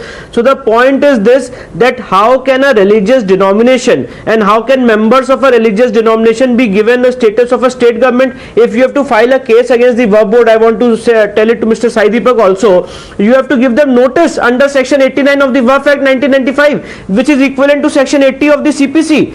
So the point is this, that whether these kind of powers and these kind of provisions are for the members of any other community. And Navika ji, let me tell you, under the Places of Worship Act 1991, as per the interpretation given by Mr. Atikur Rahman in various debates, the rights of the members of the Hindu community for judicial review has been taken away. And kindly see the Pandora box which is opened by the Waqf Act 1995 just after a span of 4 years, where the Waqf board can declare any property as Waqf property, and against that legal and judicial remedies open.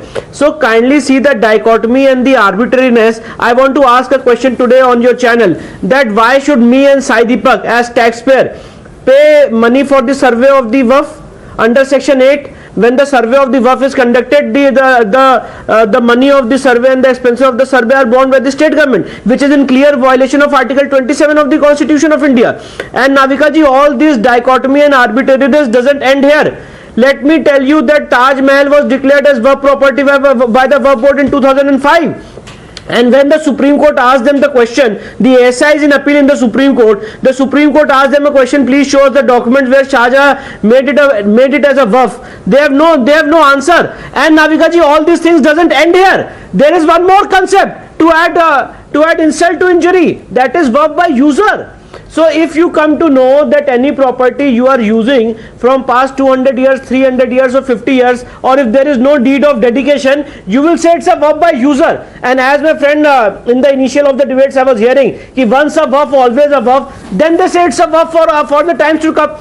So the point is this, that in Gyan Vyapi what we are saying, or in Mathura what we are saying is that we are prior in time. We are worshipping in the property in question from time immemorial. But for us there is no concept of endowment by user. If we have to prove that when we came, we have to show historical records, we have to show various travel documents, and for them there is no such proof. They have to just say, Navika ji, that this is a Waqf property, I am using it from 500 years, 200 years or time immemorial, I am offering namaz here, and that's the end of the story.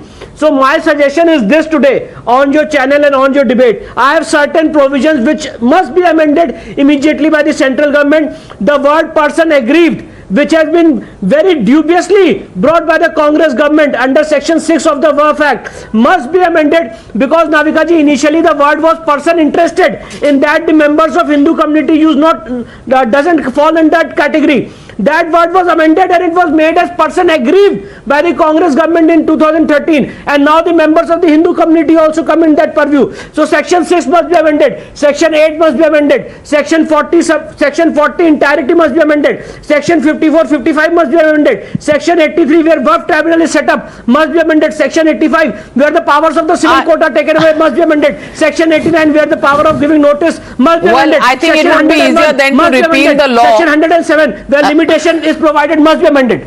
Well, I think it would be easier to repeal the law than to amend so many sections. But Tehseen Poonawala, I really want to get into the intent.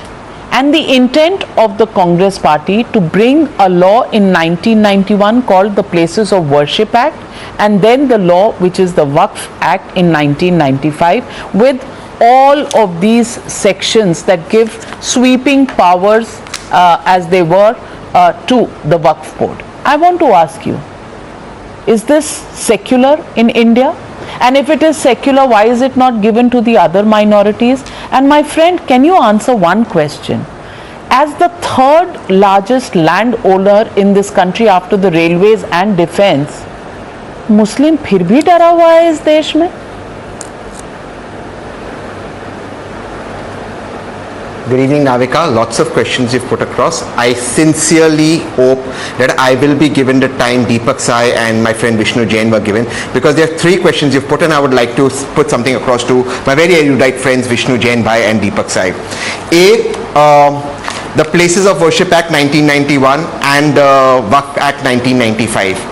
The intent behind the Waqf Act 1995 is to quote what LK Advani said on the floor of Parliament, where he said Muslims need to start getting money from their properties so that they can grow forward. So this was something that LK Advani endorsed in Parliament, as did Shahnawaz Hussain, who was then the Minority Affairs Minister.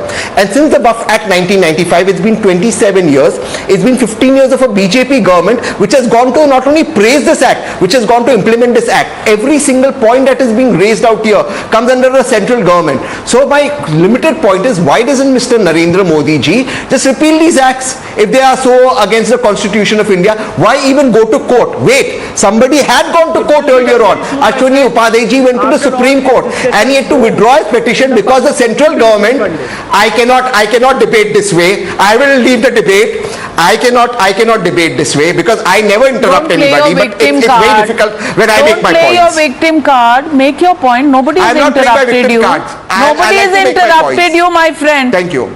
Okay, Sorry, nobody is interrupting you. Please make your point. Okay, I apologize. Okay, thank you. Thank you.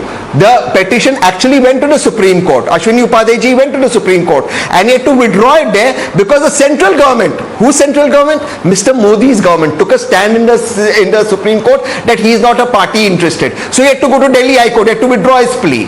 Now I agree, you may have problems with the Waqf Act, which Vishnu Bhai has, Deepak Sai has, and people other have. Please ask the central government to repeal it. Point number 2. Let's go to what is being said about Tamil Nadu, because continuously this lie is being spread. I will just take 30 seconds and I will end. In Tamil Nadu, apart from the lies that is continuously being spewed on, for I don't know for what reason, the district collector of that village has said that yes, there is a formality of getting an NOC from Waqf. There is two government agencies that are dealing with it, because these properties are listed in the central website of the Waqf, not in the state website, the central website. So people are allowed to sell their land, take the land, just take an NOC from Waqf. Nothing else is happening in Tamil Nadu, not even the Tamil Nadu BJP is raising it. Please fact check me on this. Waqf board say NOC number 1 and number 2. You are saying if somebody finds a problem with the act. Because my question, two government bodies have a claim on it. Tehseen Poonawalla, can I ask the question? Two government bodies, the state body. Can I ask you a question? I asked you a simple and straightforward question, and the question is as follows. The question is, do you think that this act is loaded in favor of one community which calls itself a minority and is much larger than the other minorities in this country? Number 1. And number 2, isn't this act in violation of the principle of natural justice as is given as a fundamental right to each one of us as Indian citizens? Can there be a dispute between two people where one person involved in the dispute will actually hear the dispute and decide on it? Answer. When it comes to principles of natural justice, I, Tehseen Poonawalla, stand up for principles of natural justice. I think that particular part is violative. I'm saying this today, but when I said this in the farm laws, you, Navika, you defended the government in the farm laws. You defended the government in the farm laws. And therefore, Ratan Sharda, today we have proved that the Congress passed a law in a hurry on the eve of elections. In fact, on the day elections were announced, because they wanted to appease the minority community. They wanted it to be treated as a vote bank, and they went against the principles of natural justice. That is violation of every citizen's fundamental right under the Constitution. So should this act not be declared unconstitutional, and should the Congress not apologize to this country? Navika, for last 2 days I have been regularly pressing for complete scrapping of the Waqf Board Act. There is a net which goes totally against justice, equality before justice. There is no equality before law as far as this law is concerned. So Hindus have to fight for every single yard of their temples every year, every month for centuries. But a Muslim board can put a finger somewhere as his mind, like a small child, it becomes his. Only in India, nowhere else will you find that invading religion. Who is this person trying to disturb me? I have not spoken for when anybody spoke. Please go ahead. Please go ahead. We'll put down the faders. Please don't do this. Make your point. Only in India we have a situation where an invading religion has more rights than the native religion. Hindus are only one nation, and that is where they are being discriminated against totally. So since 2 days, since the Tamil Nadu case in fact came up, I am shell-shocked that somebody can even try to claim a temple land which was built before Islam was born, and he's supposed to be right. What kind of law is this? And when you say, I would say this, we are living in a banana secularism, where there is no equality before law, where Hindus have no equal rights, when all these laws are made in favor of not just minority, some minorities. You will remember Manmohan Singh had said that minorities, bracket Muslims, have the first right on resources. Literally he did this just before election. He hands over 123 prime property lands to the Waqf board. And what is Waqf board? Do you remember there was a huge building in Mumbai by a very famous industrialist, which was built on a Waqf land? So they can do any kind of corruption, they will not be touched. They can play with people's property, we cannot touch. Who are these people to tell me that I should take NOC from Waqf board? And Tehseen, by very word saying that BJP should scrap the law, BJP should amend the law, he has agreed that law is bad. So in 1995, somebody comes with a law trying to equate somebody or else. Am I tied down to some Advani ji or somebody else? I am not. I want this justice for Hindus, that equality before law. Let there be true. My name is taken. Put your hand down, Mr. Tehseen. You have spoken enough. Don't try to disturb. You said I am not disturbing. Why are you disturbing me? Said BJP has a mistake. I don't stand by BJP. Listen, I look at the interest of the majority communities. It has been reduced. Tehseen, you said you will not use. Tehseen, don't be so supercilious. You don't want others to interrupt. You are interrupting. Just keep your mouth shut. Okay, all right, gentlemen. You please use your tones. Gentlemen, we're not fighting over land here on this panel. We're talking about the law.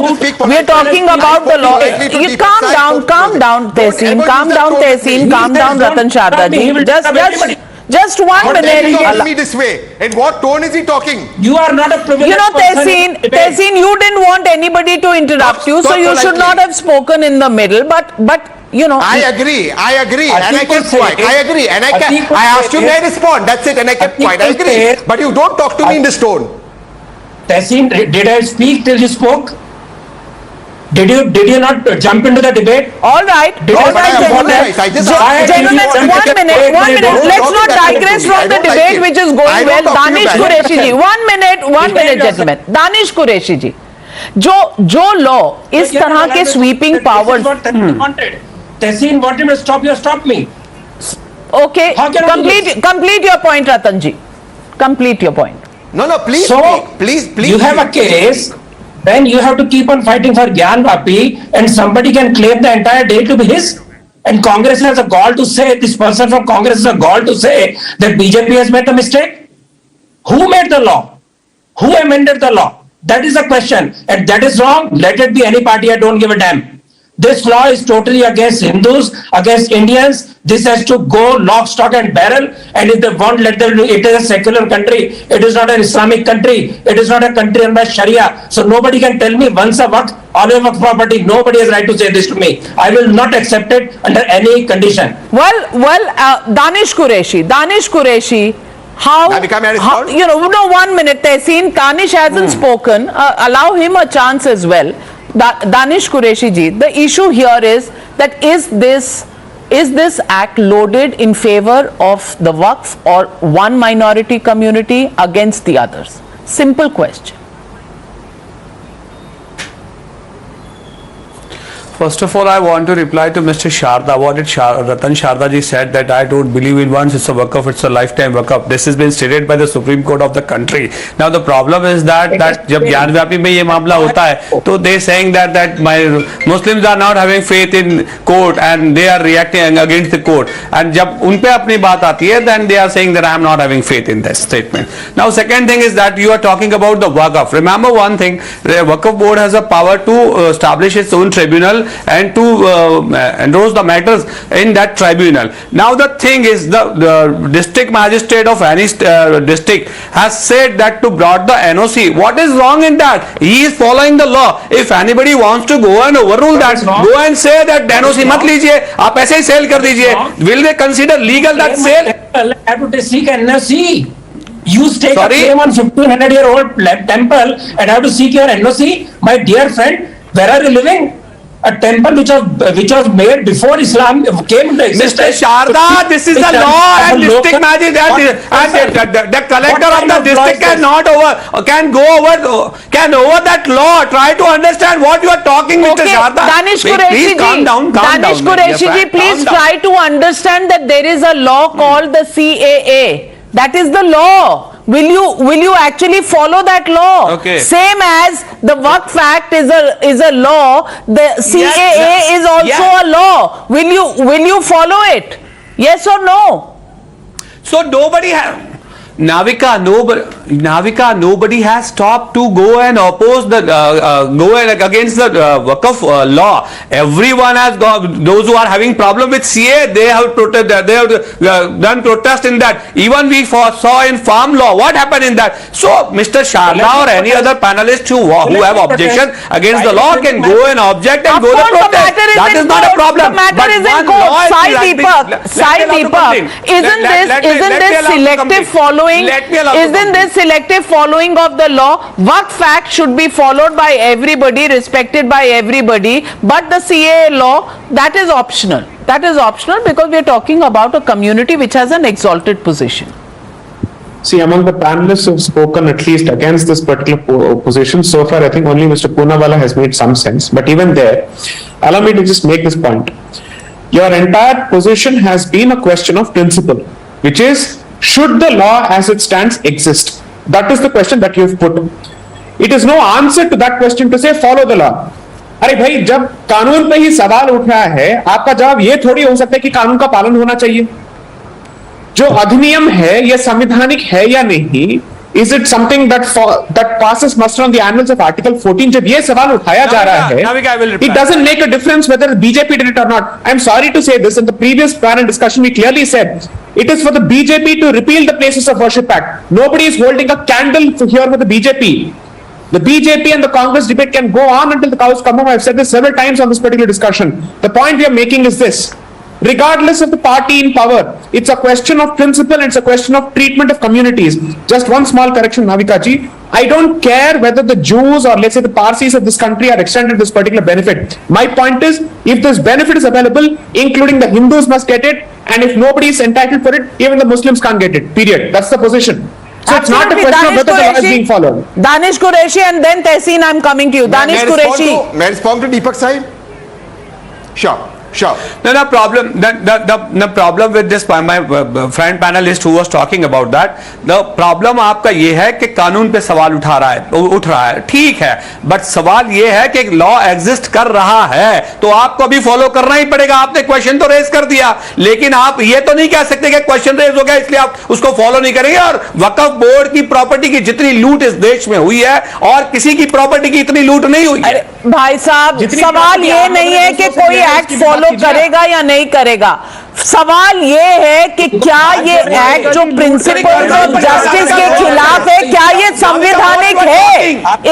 Are you pretending not to understand the question or do you not want to understand the question? करेगा नहीं करेगा? भाई साहब, ये law संवैधानिक है या नहीं? Your answer is not right. आप क्या कह रही है, कानून फॉलो करेगा कि नहीं करेगा? मैं आपसे दूसरा सवाल पूछ रही हूँ, आप अपना राग अलाप रहे हैं. मैं Tehseen Poonawala, I come back to you because Danish Qureshi is not answering this, Atiqur Rahman is not answering it, and I'm only asking you this question. Isn't this law violative of the principles of natural justice? Doesn't it take away my fundamental right from me and takes away the fundamental right of every citizen of India? Just 10 minutes, Navika. Navika, I actually agree with the arguments of please Qureshi ji. I actually agree with the arguments that Deepak Sai is making. Deepak Sai and Vishnu Jain ji very passionately believe that this particular law is ultra vires of our constitution, and that is their right to believe so. Now there are two ways this law can go. Either Parliament can repeal it, we are not going to Congress BJP, or the court can strike it down. This matter went to court in August this year. Now before Delhi High Court, it went to the Supreme Court. Whether union government took a stand, because this is a central government act, that listen, the petitioner has no locus standing, so ask him to withdraw it. Therefore the central government is not interested in withdrawing this law. That's my first point. Now to the second point. Deepak Sai, when you say that this matter is for a particular committee, let me also draw your attention to the Scheduled Tribes and Other Traditional Forest Dwellers Recognition of Forest Rights Act 2006, which also envisages and gives forest dwellers the same protection. Now I take your point further. That could also be ultra vires of the constitution. You could also say, why do the tribals have this right in the forest? And therefore all of this is a subject matter to be challenged before the legislature. Are you comparing the downtrodden tribals to an entire community of Muslims? I mean, Sai Deepak, I'm at a loss for words. I'm comparing I'm sorry to say, his position is that Muslims must be compared with tribals whose lands are being taken. Please understand that the treatment which is given to tribals and forest dwellers is on the basis that they will be displaced if you undertake development. Their indigenous culture will be lost. What indigenous culture will be lost of Muslims on the basis of Waqf Board? I'm sorry to say, I don't understand this. Are you telling me that Muslims are to be given special treatment and the rest cannot be extended to the very same treatment with respect to encroachment, and that your position is the same as forest dwellers? Is that your position? आप अपने आप को जनजाति के साथ compare करेंगे जिनके अपने ही प्रॉब्लम्स होते हैं? Is that your position?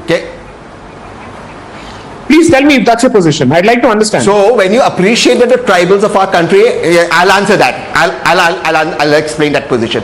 When you accept and you appreciate that the tribals of our country have a unique problem, so will you appreciate that the Muslims who claim to have Waqf property have a problem of encroachment, and therefore a law was made in that intent. Muslims also have unique problems, just like the tribals, but Sikhs don't have those problems. They do. Their property Parsis don't have that problem. Jains don't have that problem. I think it's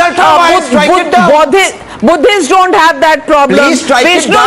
Vishnu Jain, either the intention is something that I can't understand, or the understanding of law is come down. Nadika ji, today on your channel, with utmost sense of humility, I want to ask Tehsin Bhai, please show me a provision. Please show me a provision which is in pari materia to section 40 of the Waqf Act 1995. Please show me a provision which is pari materia to section 8 of the Waqf Act. Please show me a provision which is pari materia to section 55 of the Waqf Act. Please show me a provision which is pari materia to section 101 of the Waqf Act. Please show me a provision which is pari materia to section 107 of the Waqf Act. If he shows me today, reads out a single provision, I will not even utter a word. Let him show me a single provision where a tribal of this country has a right to declare any property as a tribal property and a tribal tribunal has been constituted. Tehsin Poonawalla will show me where in this country there is a tribal tribunal.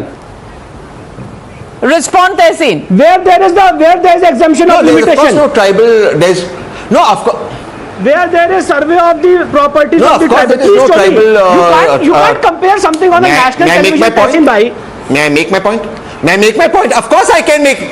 Of course I can compare. If you allow me to speak, Vishnu Bhai, I'll explain it to you. Tehsin Poonawalla, please today read the provisions of the 2006 Tribal Act. Please read it. There are no tribal tribunals. There are no pieces of land in forest where the tribals will say, "Ye mera hai," and if you want to take it away from me, then come to my court. Tell me where are such tribunals?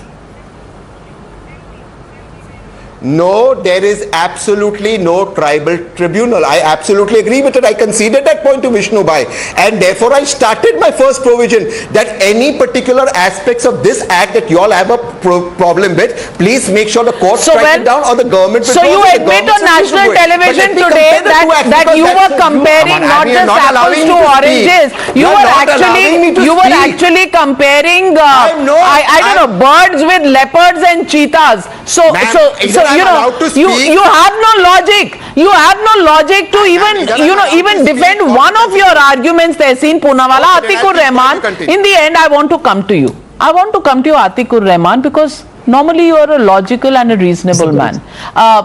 Atikur Rahman, is this law loaded? Thank you. And therefore, is it against the principles of equality and natural justice? Yes or no?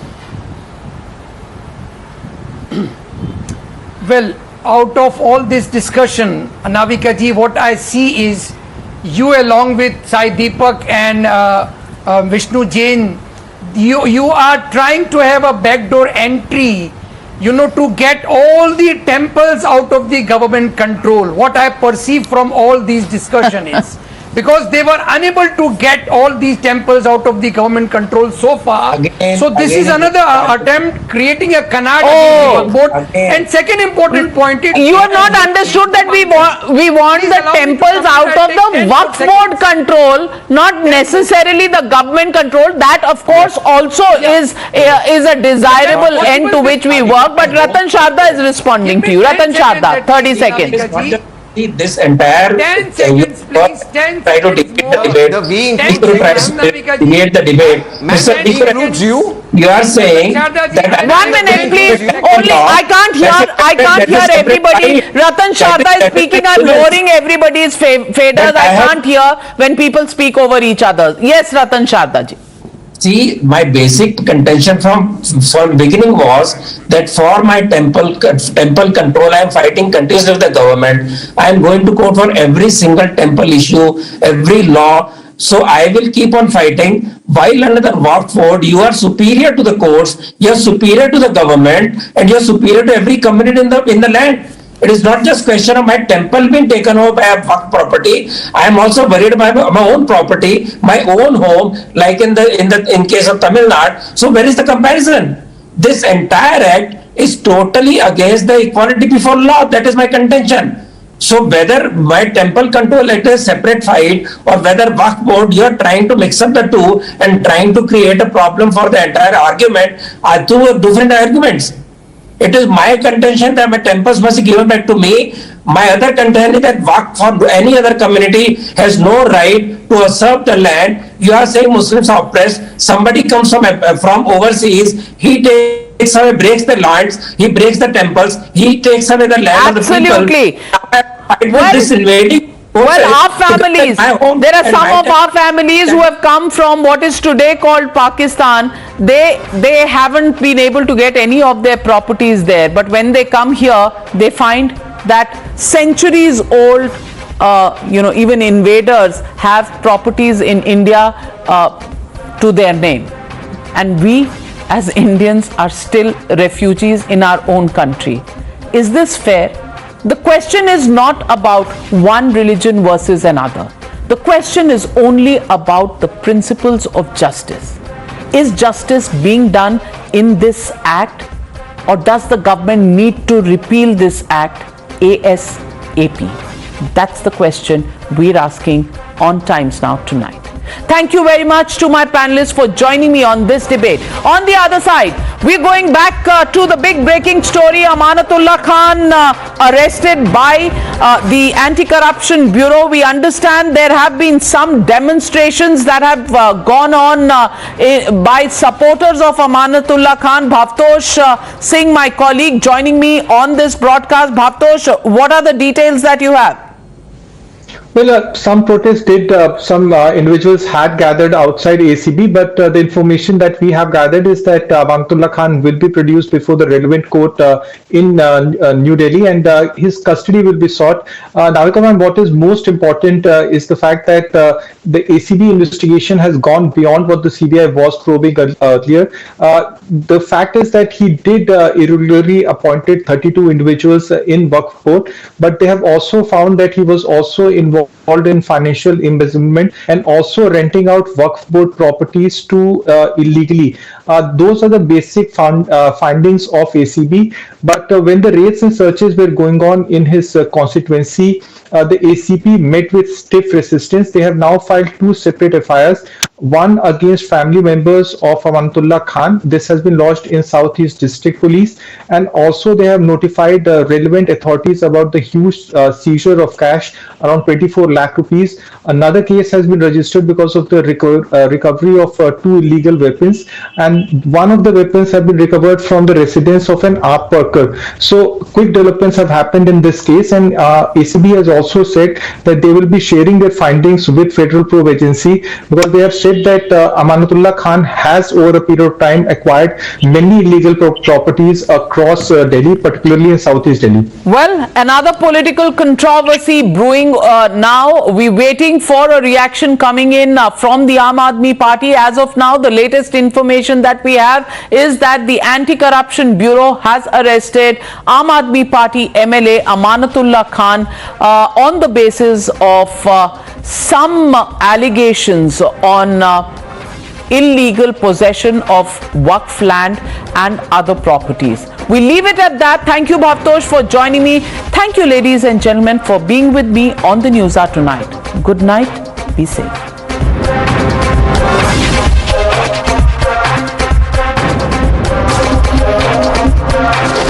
The News Hour at 9 will be right back after the break.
The News Hour at 9.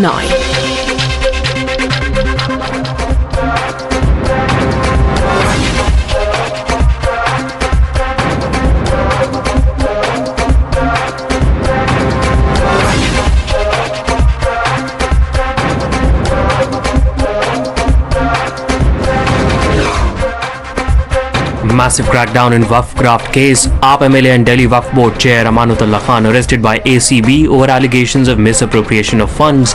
Earlier, 2 pistols and rupees 24 lakh in cash were seized from residents of Khan's aid. Amit Shah to chair key BJP core meeting during 2-day visit to Telangana. Shah likely to discuss with state leaders the kind of support that BJP is getting on ground and how to build onto it. You were watching the News Hour at 9. Stay tuned.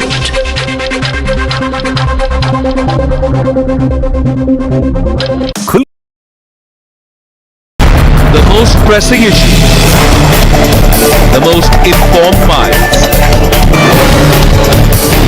free and fair exchange. Converse India with Rahul Shivshankar.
Welcome, you are watching the Newshour Agenda, India's most loved primetime show at 10. I'm Padmaja Joshi. The date, the 17th of September, that is tomorrow, has great significance in Telangana's history. It was on this day that Hyderabad state became a part of the Indian Union. Despite the violent resistance by the then Nizam of Hyderabad, Osman Ali Khan, to stay independent using his private militia called the Razakars. Now, this red letter day has become an instrument, it seems, for political one-upmanship, with the BJP on one side and the TRS and AIMIM on the other. Right after, the centre announced 2 weeks ago that it was going to be observing 17 September as Hyderabad Liberation Day, the KCR government of Telangana, allegedly on the prompting of the AIMIM chief, has decided to officially observe this same day, however, with a different name, Telangana Integration Day. Now, both parties are at loggerheads. The BJP's charges that the TRS's opposition to the nomenclature to not call it Liberation Day stems from vote bank politics, where it wants to whitewash the tyranny of the Nizam and his private force of Razakars in order to appease the Muslims under AIMIM's pressure. The TRS, however, dismisses this push for Liberation Day as nothing more than an attempt to polarize ahead of the impending state elections. And Asaduddin Owaisi, today, who carried out a bike rally of his own, is now asking why hasn't the party that didn't even participate in the freedom struggle pushed for a Liberation Day all these years.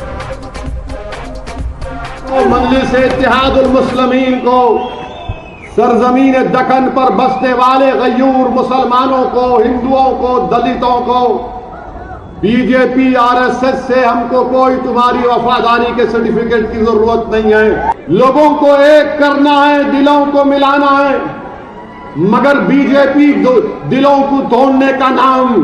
मैं निजाम की तारीख में नहीं बोल रहा हूं, मगर तारीख को बयान कर रहा हूं। ये तारीख का हिस्सा है, इसको मैं नहीं बदल सकता।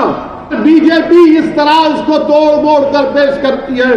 जो रजाकार थे वो पाकिस्तान भाग गए, जो वफादार थे आज मोदी के हाथ में हाथ डाल के। However, even as this politics goes on and is only going to sharpen tomorrow as both the BJP and TRS are going to carry out their parallel celebrations, Times now speaks to the real stakeholders, those who were victims of the Razakars' atrocities and waged a fight against them despite being outnumbered, as well as the Nizam's descendants. Here is what they have to say on either side of this controversy.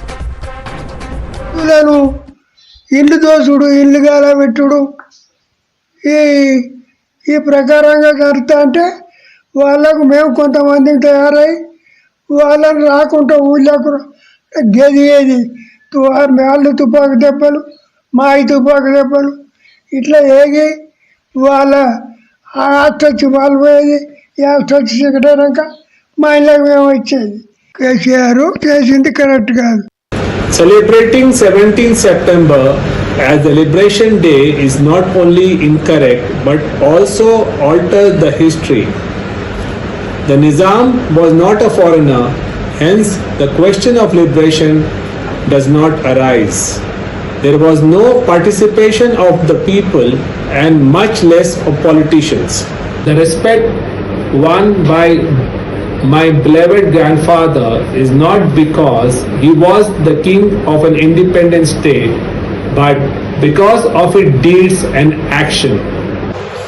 Tolerance and respect of all religions was hallmark of Dakkani culture. Telangana was famous for its Ganga Jamna Tehzeeb, tradition of Hindu-Muslim unity. You're watching the News Hour at 10. Debate number 1 on Times Now. Super Prime Time. All right, joining us on the debate, Sanju Verma, national spokesperson of the BJP, Anurag Naidu, author, Gokul Chandran, political analyst. My first question is to Rabula Sridhar Reddy, chairman of the TSEWIDC and leader of the ruling TRS in Telangana. Mr. Reddy, why the opposition to calling it Liberation Day? That they better know it. BJP today using this particular, integration of Hyderabad state with Union of India for their political gains. Today, the Telangana state government has taken a decision to celebrate marking the 75 years of completion of integration of Hyderabad state with Indian Union as a Telangana, Jatiya Samaykyata Dinotsavam.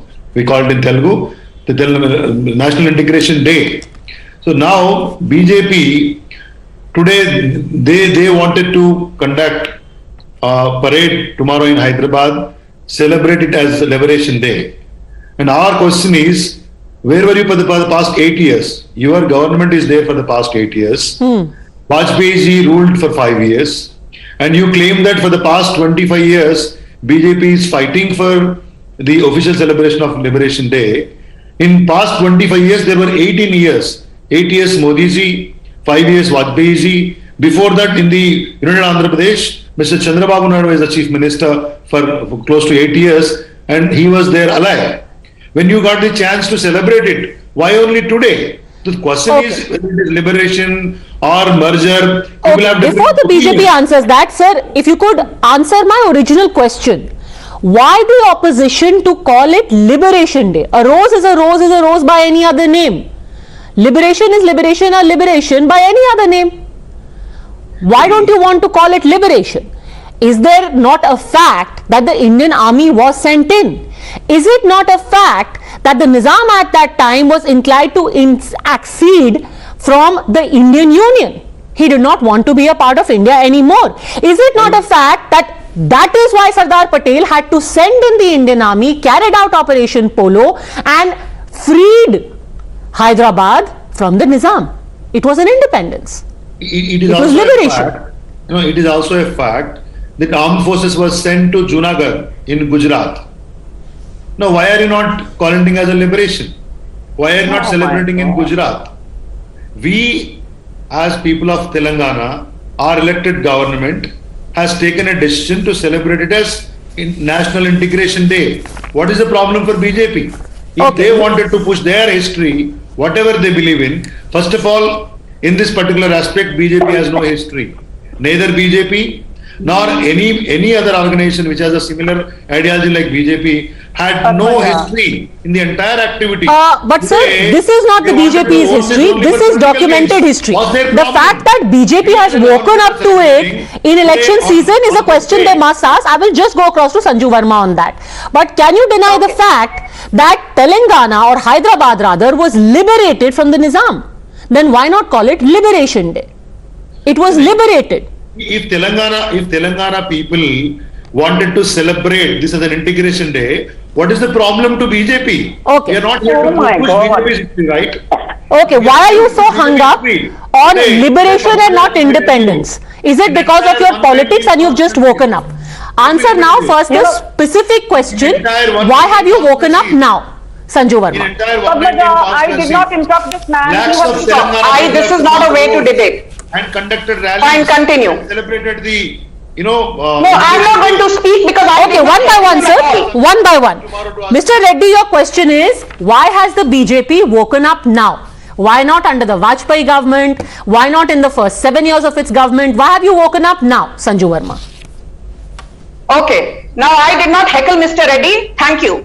I will answer in a very pointed manner. Rather than always putting BJP in the dockyard and asking why BJP has woken up now, today I am in the mood to ask a counter question. Why is it that the KCR government, the TRS, decided to celebrate 17th September as Telangana National Integration Day only after the BJP decided that 17th September would be celebrated as Hyderabad Liberation Day? Have you not woken up after the BJP woke up? So please stop making these odious comparisons. I will come to the moot point, Padmaja, which should not be lost in the midst of cacophony. The point is, as you rightly said, it was on 17th September 1948 that Mir Osman Ali Khan VII was forced to accede to the Indian Union then. Mir Osman Ali Khan was the erstwhile Nizam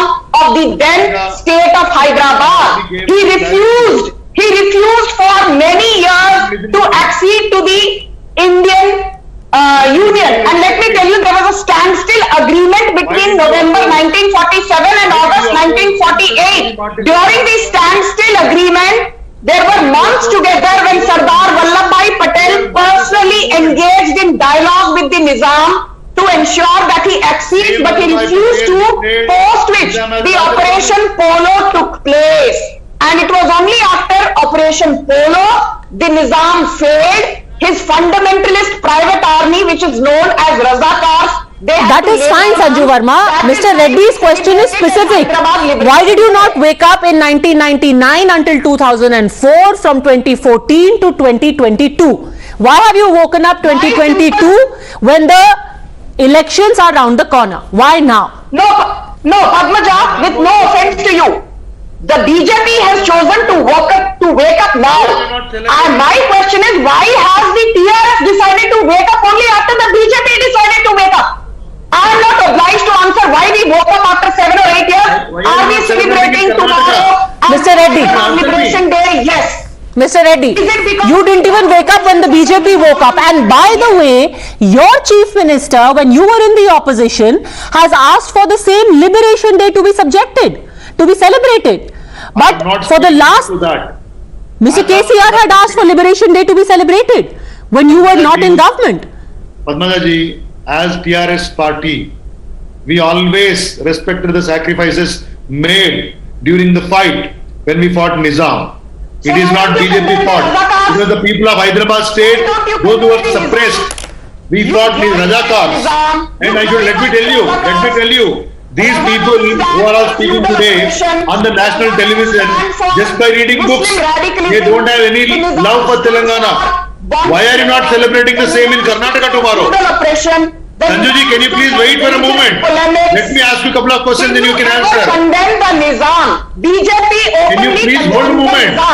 Did you ever condemn the Razakars? You just use Nizam. Openly condemn the Razakars. Okay, Mr. Reddy. Hold a moment. Sanju Verma, please give him 30 seconds to rebut you, then you can ask your questions. Sanjuji, Mr. Reddy, yes. I am asking you one thing. As TRS party, we have always celebrated this day, and BJP has no role in our state.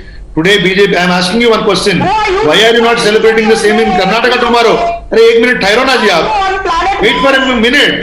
आप तो सुनो सही है. आप ऐसे चिल्लाने से कुछ नहीं होगा. आप ऐसे चिल्लाते रहेंगे. तेलंगाना में आपको कोई सुनने वाला नहीं है. चाहे 10 अमित शाह आने दो, 50 मोदी आने दे. हमारे लोग समझते हैं आपके चाल. ये तेलंगाना आपके जाल में पड़ने वाला नहीं है. मेरे बात सुनिए आप. Listen to me first. Is Telangana on planet Jupiter? सुनिए पहले आप. आपका यहाँ 3 विधायक के पार्टी है. Okay, let's not get into political rhetoric. What happens in election will be seen in the election. Let's talk about right now. Sir, can you deny the fact? Let me actually ask you a point blank question. Do you accept the fact that in Telangana, Independence Day, Integration Day, Liberation Day, call it what you will, in the Hyderabad Integration Day, that 20 to 40,000 Hindus were killed by the Razakars who were giving friendly cover to Nizam? Do you admit that that rampage took place? Padmaja ji, those who fought against Razakars, there were Muslims who fought Razakars. There were Christians who fought Razakars. There were also Hindus. It is not Muslims versus others. Please make a point. Exactly, BJP wanted this. It is Muslim versus others. They wanted this. You cannot divide our state in the name of religions for your petty gains. It was Razakars versus the people of Hyderabad state. Okay, let's bring in Anurag Naidu on that. Okay, so you are saying that this is a very shallow religious interpretation that is being given to what happened at that time at the hands of the Razakars. It was the Muslims who fought against the Nizam. Razakars are those who have gone away to Pakistan. To make this into a Hindu-Muslim issue is communal at worst and silly at best. Anurag Naidu.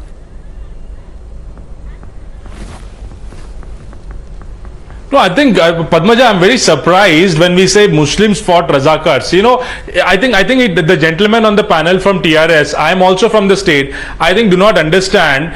It was not a Hindu or a Muslim who fought Razakars. It was the disenfranchised masses who were oppressed, who were killed, and who were cornered. These are the people who fought against the Razakars. And let me also tell you, not all. One of the politicians in your show in the starting the video, I don't want to name them, he said that जो रजाकार थे वो चले गए, जो वफादार है वो यहाँ मोदी को आग के आग दिखा रहे, but there are still Razakars in the facade of politicians. I don't want to name them. They have ancestral properties, they have ancestral landlords from where the titles have come. It is all there in public domain. So why don't we name them, or why don't we fight them? The point here is, why do we fight on a word integration, or why do we fight on the word liberation? Were they not feudalistic? Were the Nizams not mass oppressors? Just let him tell. The TRS gentleman should say no, they were not. Then the debate is different. Celebration, both BJP and TRS are for celebration. So what is actually wrong here? I don't understand. I think look at the emotion of this celebration. I think TRS is getting jittery by growing clout of BJP. Let me give you a clarity. Those days, people of all religions, those who are oppressed, as you said, fought Razakars. It is not just Hindus, it is not just Muslims or Christians. If you wanted to push your own history, Telangana is not. But you said just Muslims fought. You said Muslims only fought against Razakars. I don't know what history you know, but I am telling you, I am very clear. If BJP wanted to bring in a communal divide in the name of the name war, Liberation Day or some other day, we are not here to accept it. Today in Telangana, in all 119 constituencies, the people of Telangana have come out and brought in huge rallies to... What is communal about liberation? What is communal about liberation and not communal about integration? You tell me, sir, what is communal about liberation and what is not communal about integration? Where are Mr. Amit Shah gone? Ask him why he has not pushed on Liberation Day for the last 8 years. Now, if you wanted to spew, I am not from the BJP. So actually, you are right in one aspect, Mr. Reddy. Just a second. You are right in one aspect. This was never about a Hindu versus Muslim.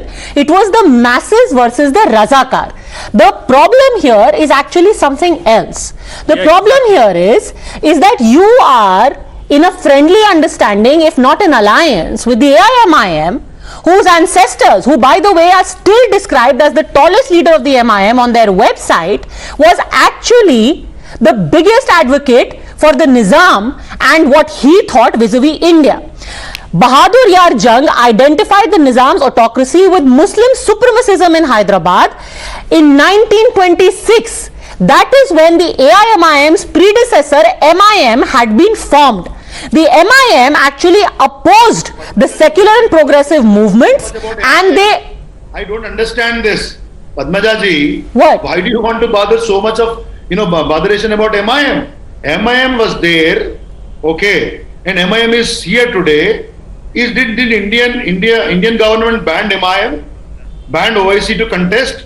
Banned OIC to enter into... No, absolutely not. Why are these double standards? Absolutely not. But the question is, sir, is the facts of history and the role that MIM played in it, or rather the MIM's ancestors played in it, being whitewashed because of your current political understanding? That is the question. Our ancestors have fought the Razakars. See, our state... But MIM's ancestors did not fight the Razakars. They stood with the Razakars.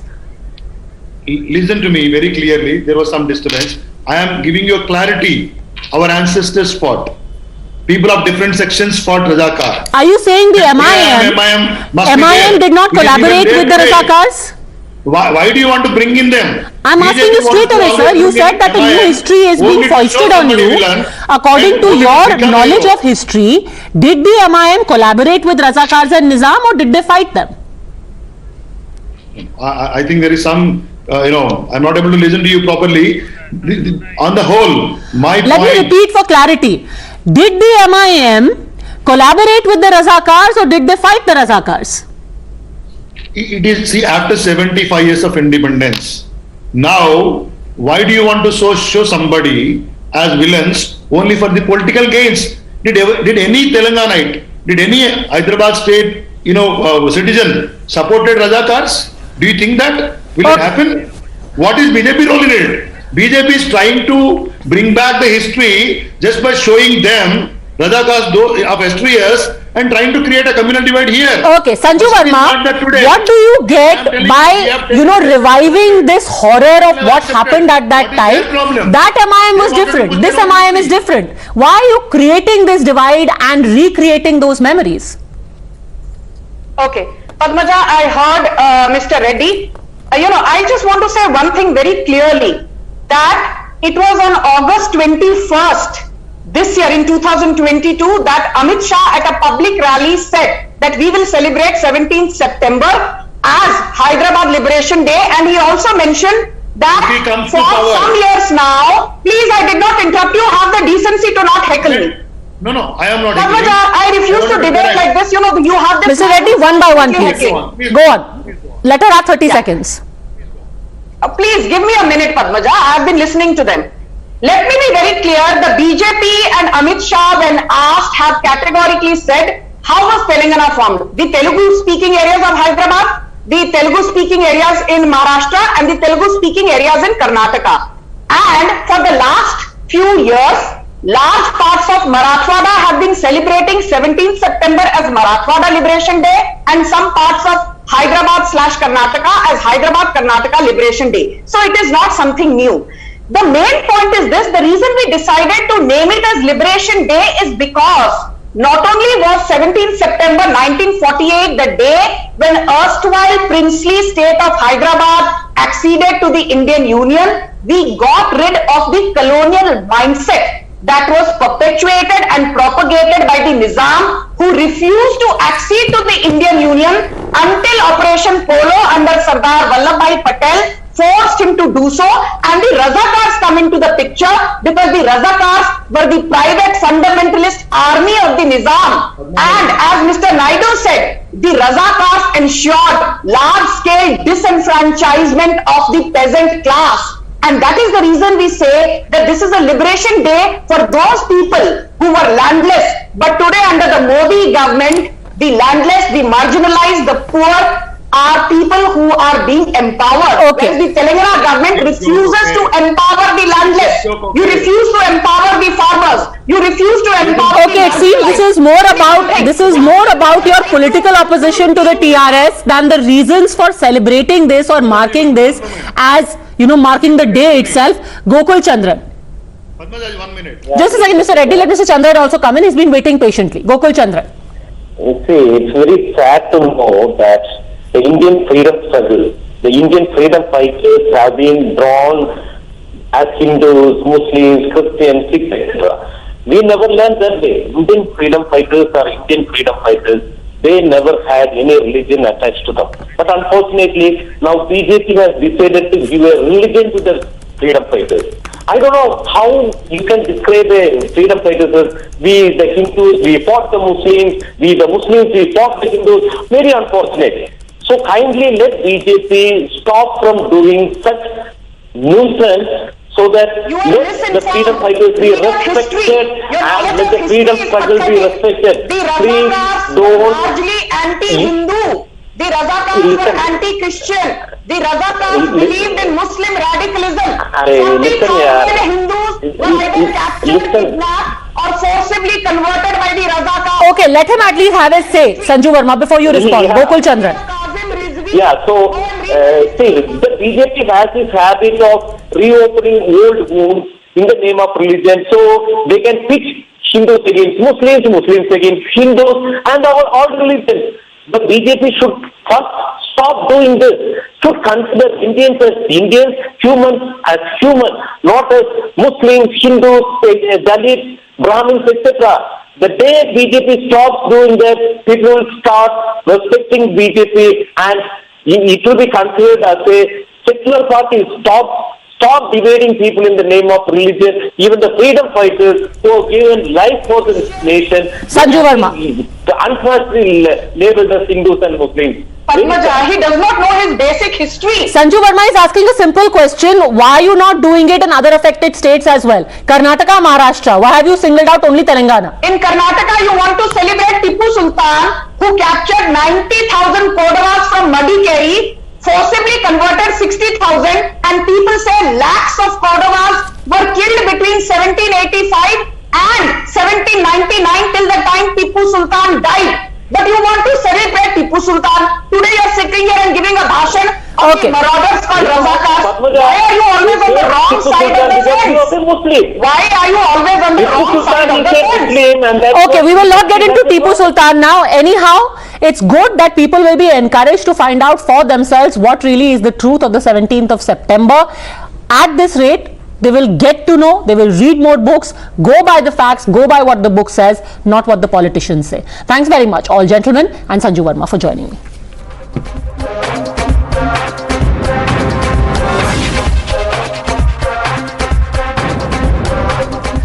Congress's Bharat Jodo Yatra has run into yet another controversy. Congress workers were seen threatening a vegetable vendor in Kerala's Kollam. This after he agreed to pay only 500 rupees as donation for Congress's Pan-India Yatra, an amount that the workers declared insufficient. When he was unable to pay up 2,000 rupees, here's what they did.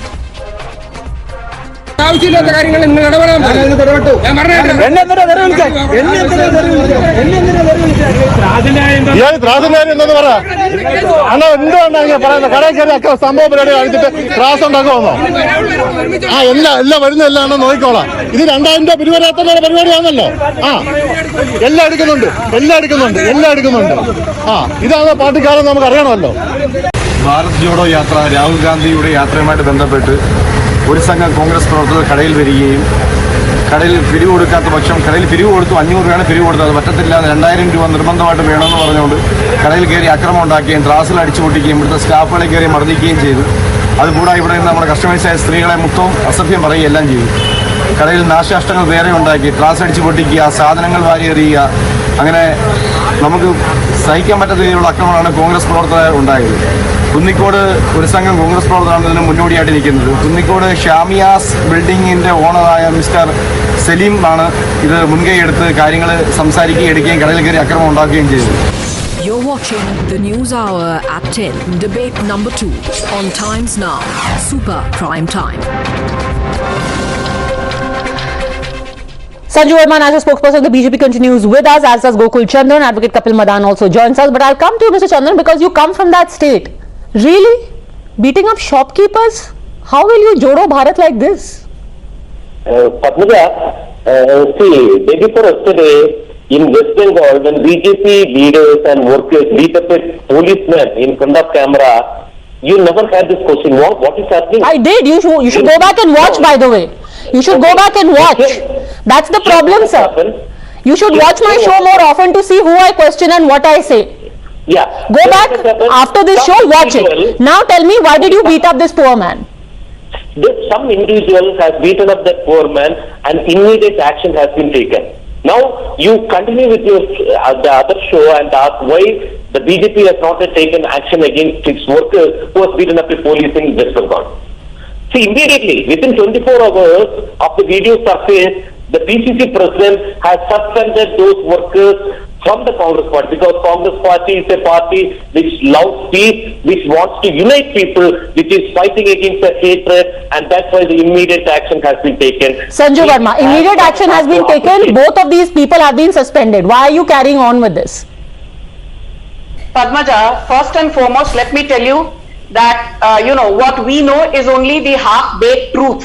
The reality is that this small-time shopkeeper S. Fawaz, who was being forced to cough up 2,000 rupees against the 500 that he was voluntarily willing to donate.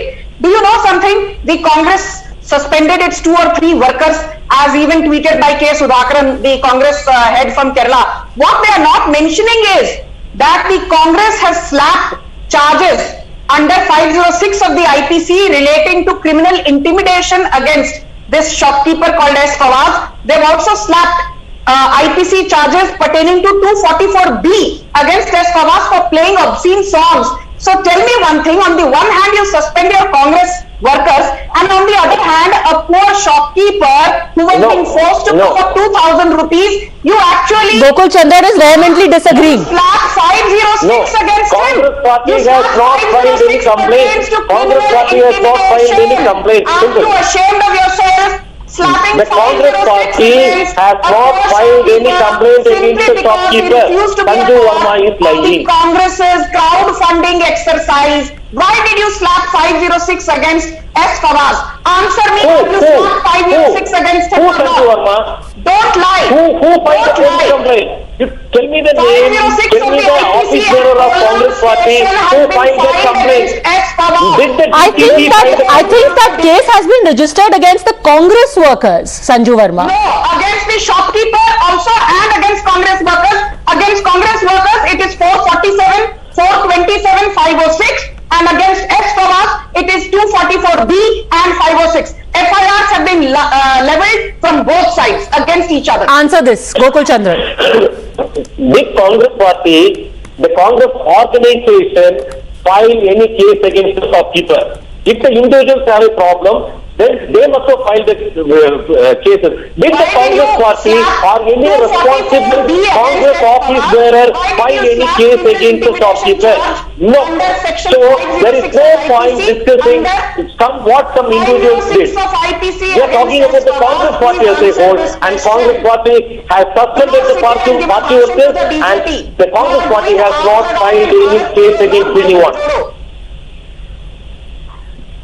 You know, the thing is, the larger question also is, Kapil Madan, that for the last 1 week, it's now the 8th day that this Bharat Jodo Yatra has been going on. And every alternate day, there is some unsavory event which is to be associated with it. Is it actually doing more to damage than elevate the image of the Congress and its attempt to try and boost its popularity? Right from meeting Pastor Ponaya to now this. So Padmaja ji, let me... And it's only covered 2 states right now. Only 2. No, and already we've had 4 controversies. Allow me to respond, Padmaja ji. So I would like to, say here unequivocally that what has happened in, this incident is condemnable. I mean, it's not acceptable. And the party has rightly and swiftly taken action, has suspended those guys.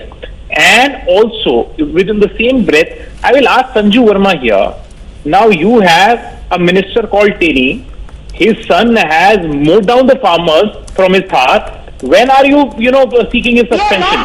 Just answer that question. Why? Why? So are you trying to say, mowing down the farmers, killing the farmers is all right? Sir, the minister hasn't done it. Again, we keep going back to that facile comparison. His son did it, or at least his son is accused of doing it, and that son is in jail. His bail was cancelled. We are again making a facile comparison. These people are members of your party. By the way, they're still not kicked out of the party. They are suspended. Of course, yes, they're suspended. When now,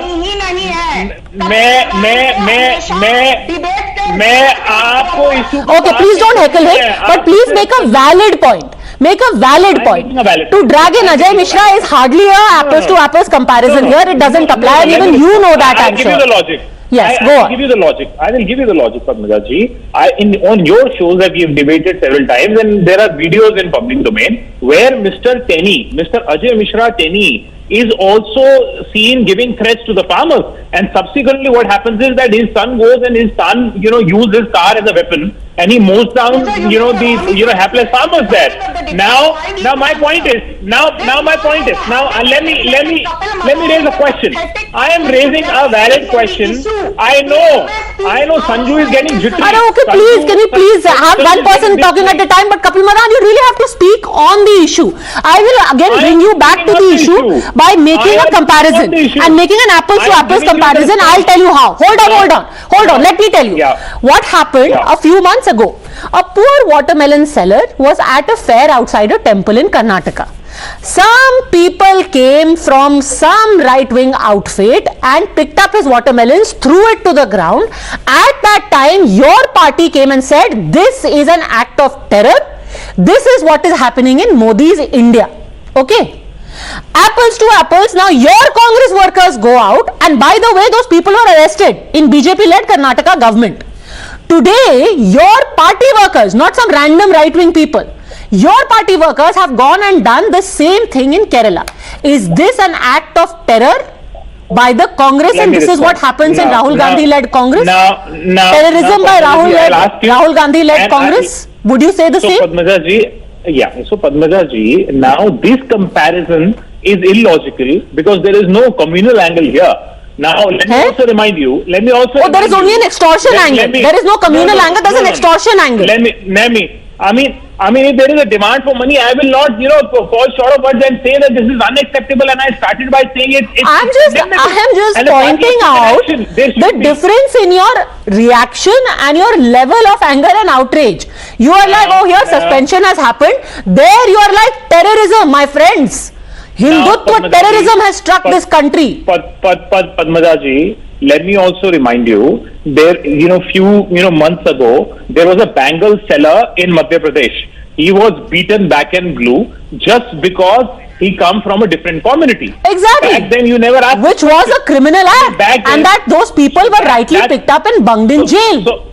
So now allow me to now respond. Now here you have a party. There is an incident. The incident is not acceptable, and the party has taken action swiftly. Now, on the other hand, the kind of response BJP gave when Tenny mowed down the farmers. Tenny didn't, bhai. His father. You are playing so fast and loose.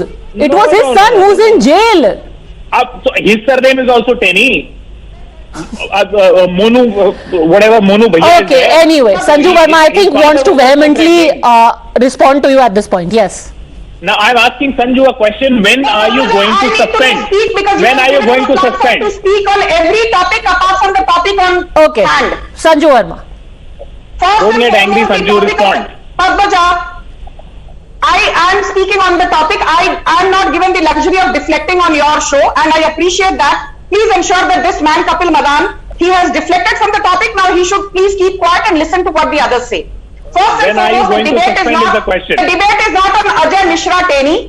On your channel, Padmaja, umpteen shows I have said, if Ajay Mishra Tenny's son is eventually found guilty, let the law take its course. The BJP is not going to stand in solidarity with somebody who's guilty of mowing down farmers. I say that with a lot of responsibility. But today the topic is Kollam. A poor shopkeeper called S. Fawaz could only give 500 rupees to the Congress and its crowdfunding exercise.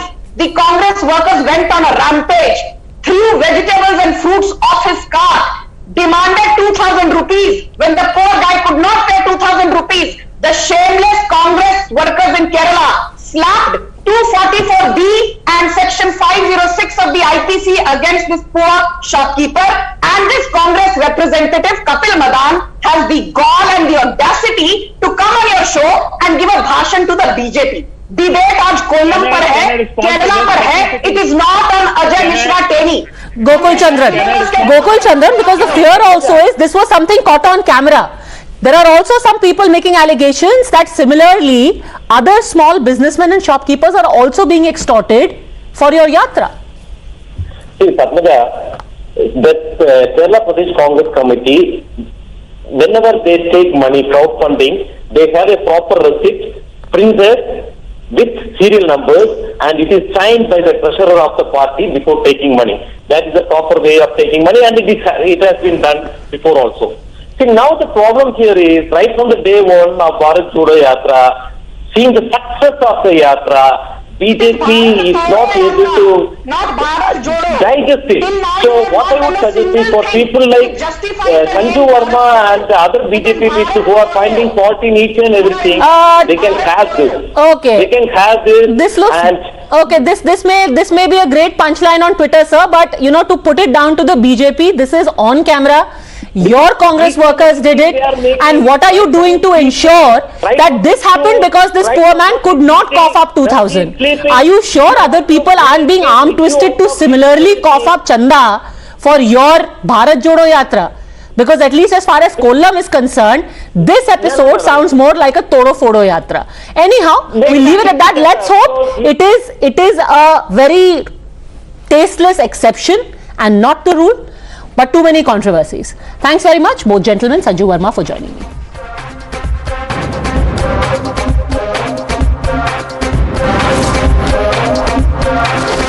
The News Hour at 10 will be right back after the break.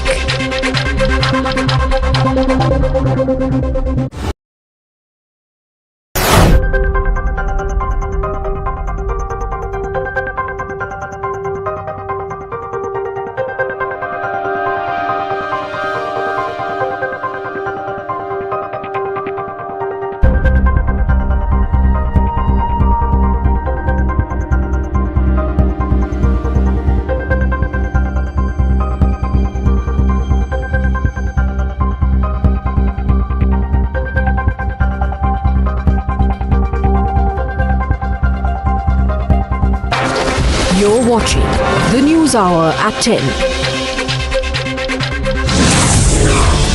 Massive crackdown in Waqf graft case. AAP MLA and Delhi Waqf Board Chair Amanatullah Khan arrested by ACB over allegations of misappropriation of funds. Earlier, 2 pistols and rupees 24 lakh in cash were seized from residents of Khan's aid. Amit Shah to chair key BJP core meeting during 2-day visit to Telangana.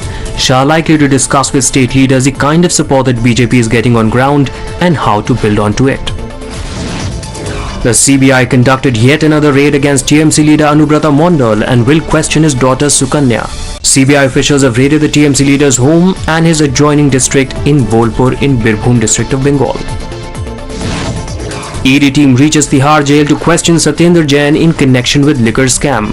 Officials of the agency recorded Jain's statement as per the provisions of the Prevention of Money Laundering Act. The News Hour at 10 will be right back after the break.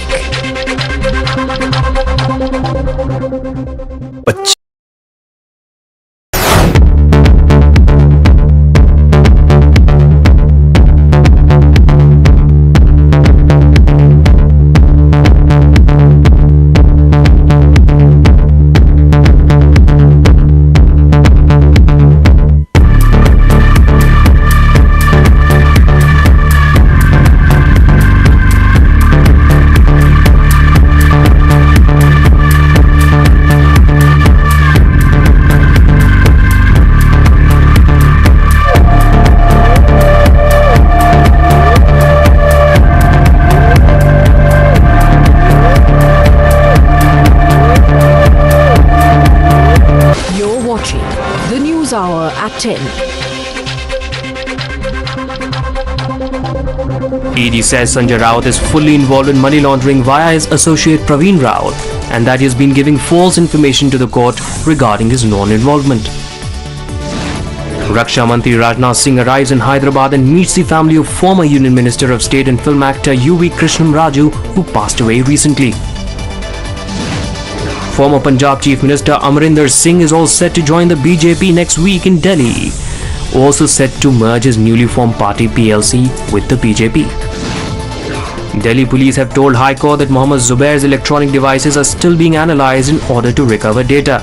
Police has opposed Zubair's plea seeking release of his phone. Benga AIMIM rally in Hyderabad. Thousands participate in the Tiranga Yatra led by Asaduddin Owaisi to celebrate National Integration Day. PM Modi and Russian President Putin hold bilateral talks on the sidelines of the SCO summit. Putin wishes PM Modi happy birthday and invited him to Russia. Putin also assures to end conflict with Ukraine as soon as possible.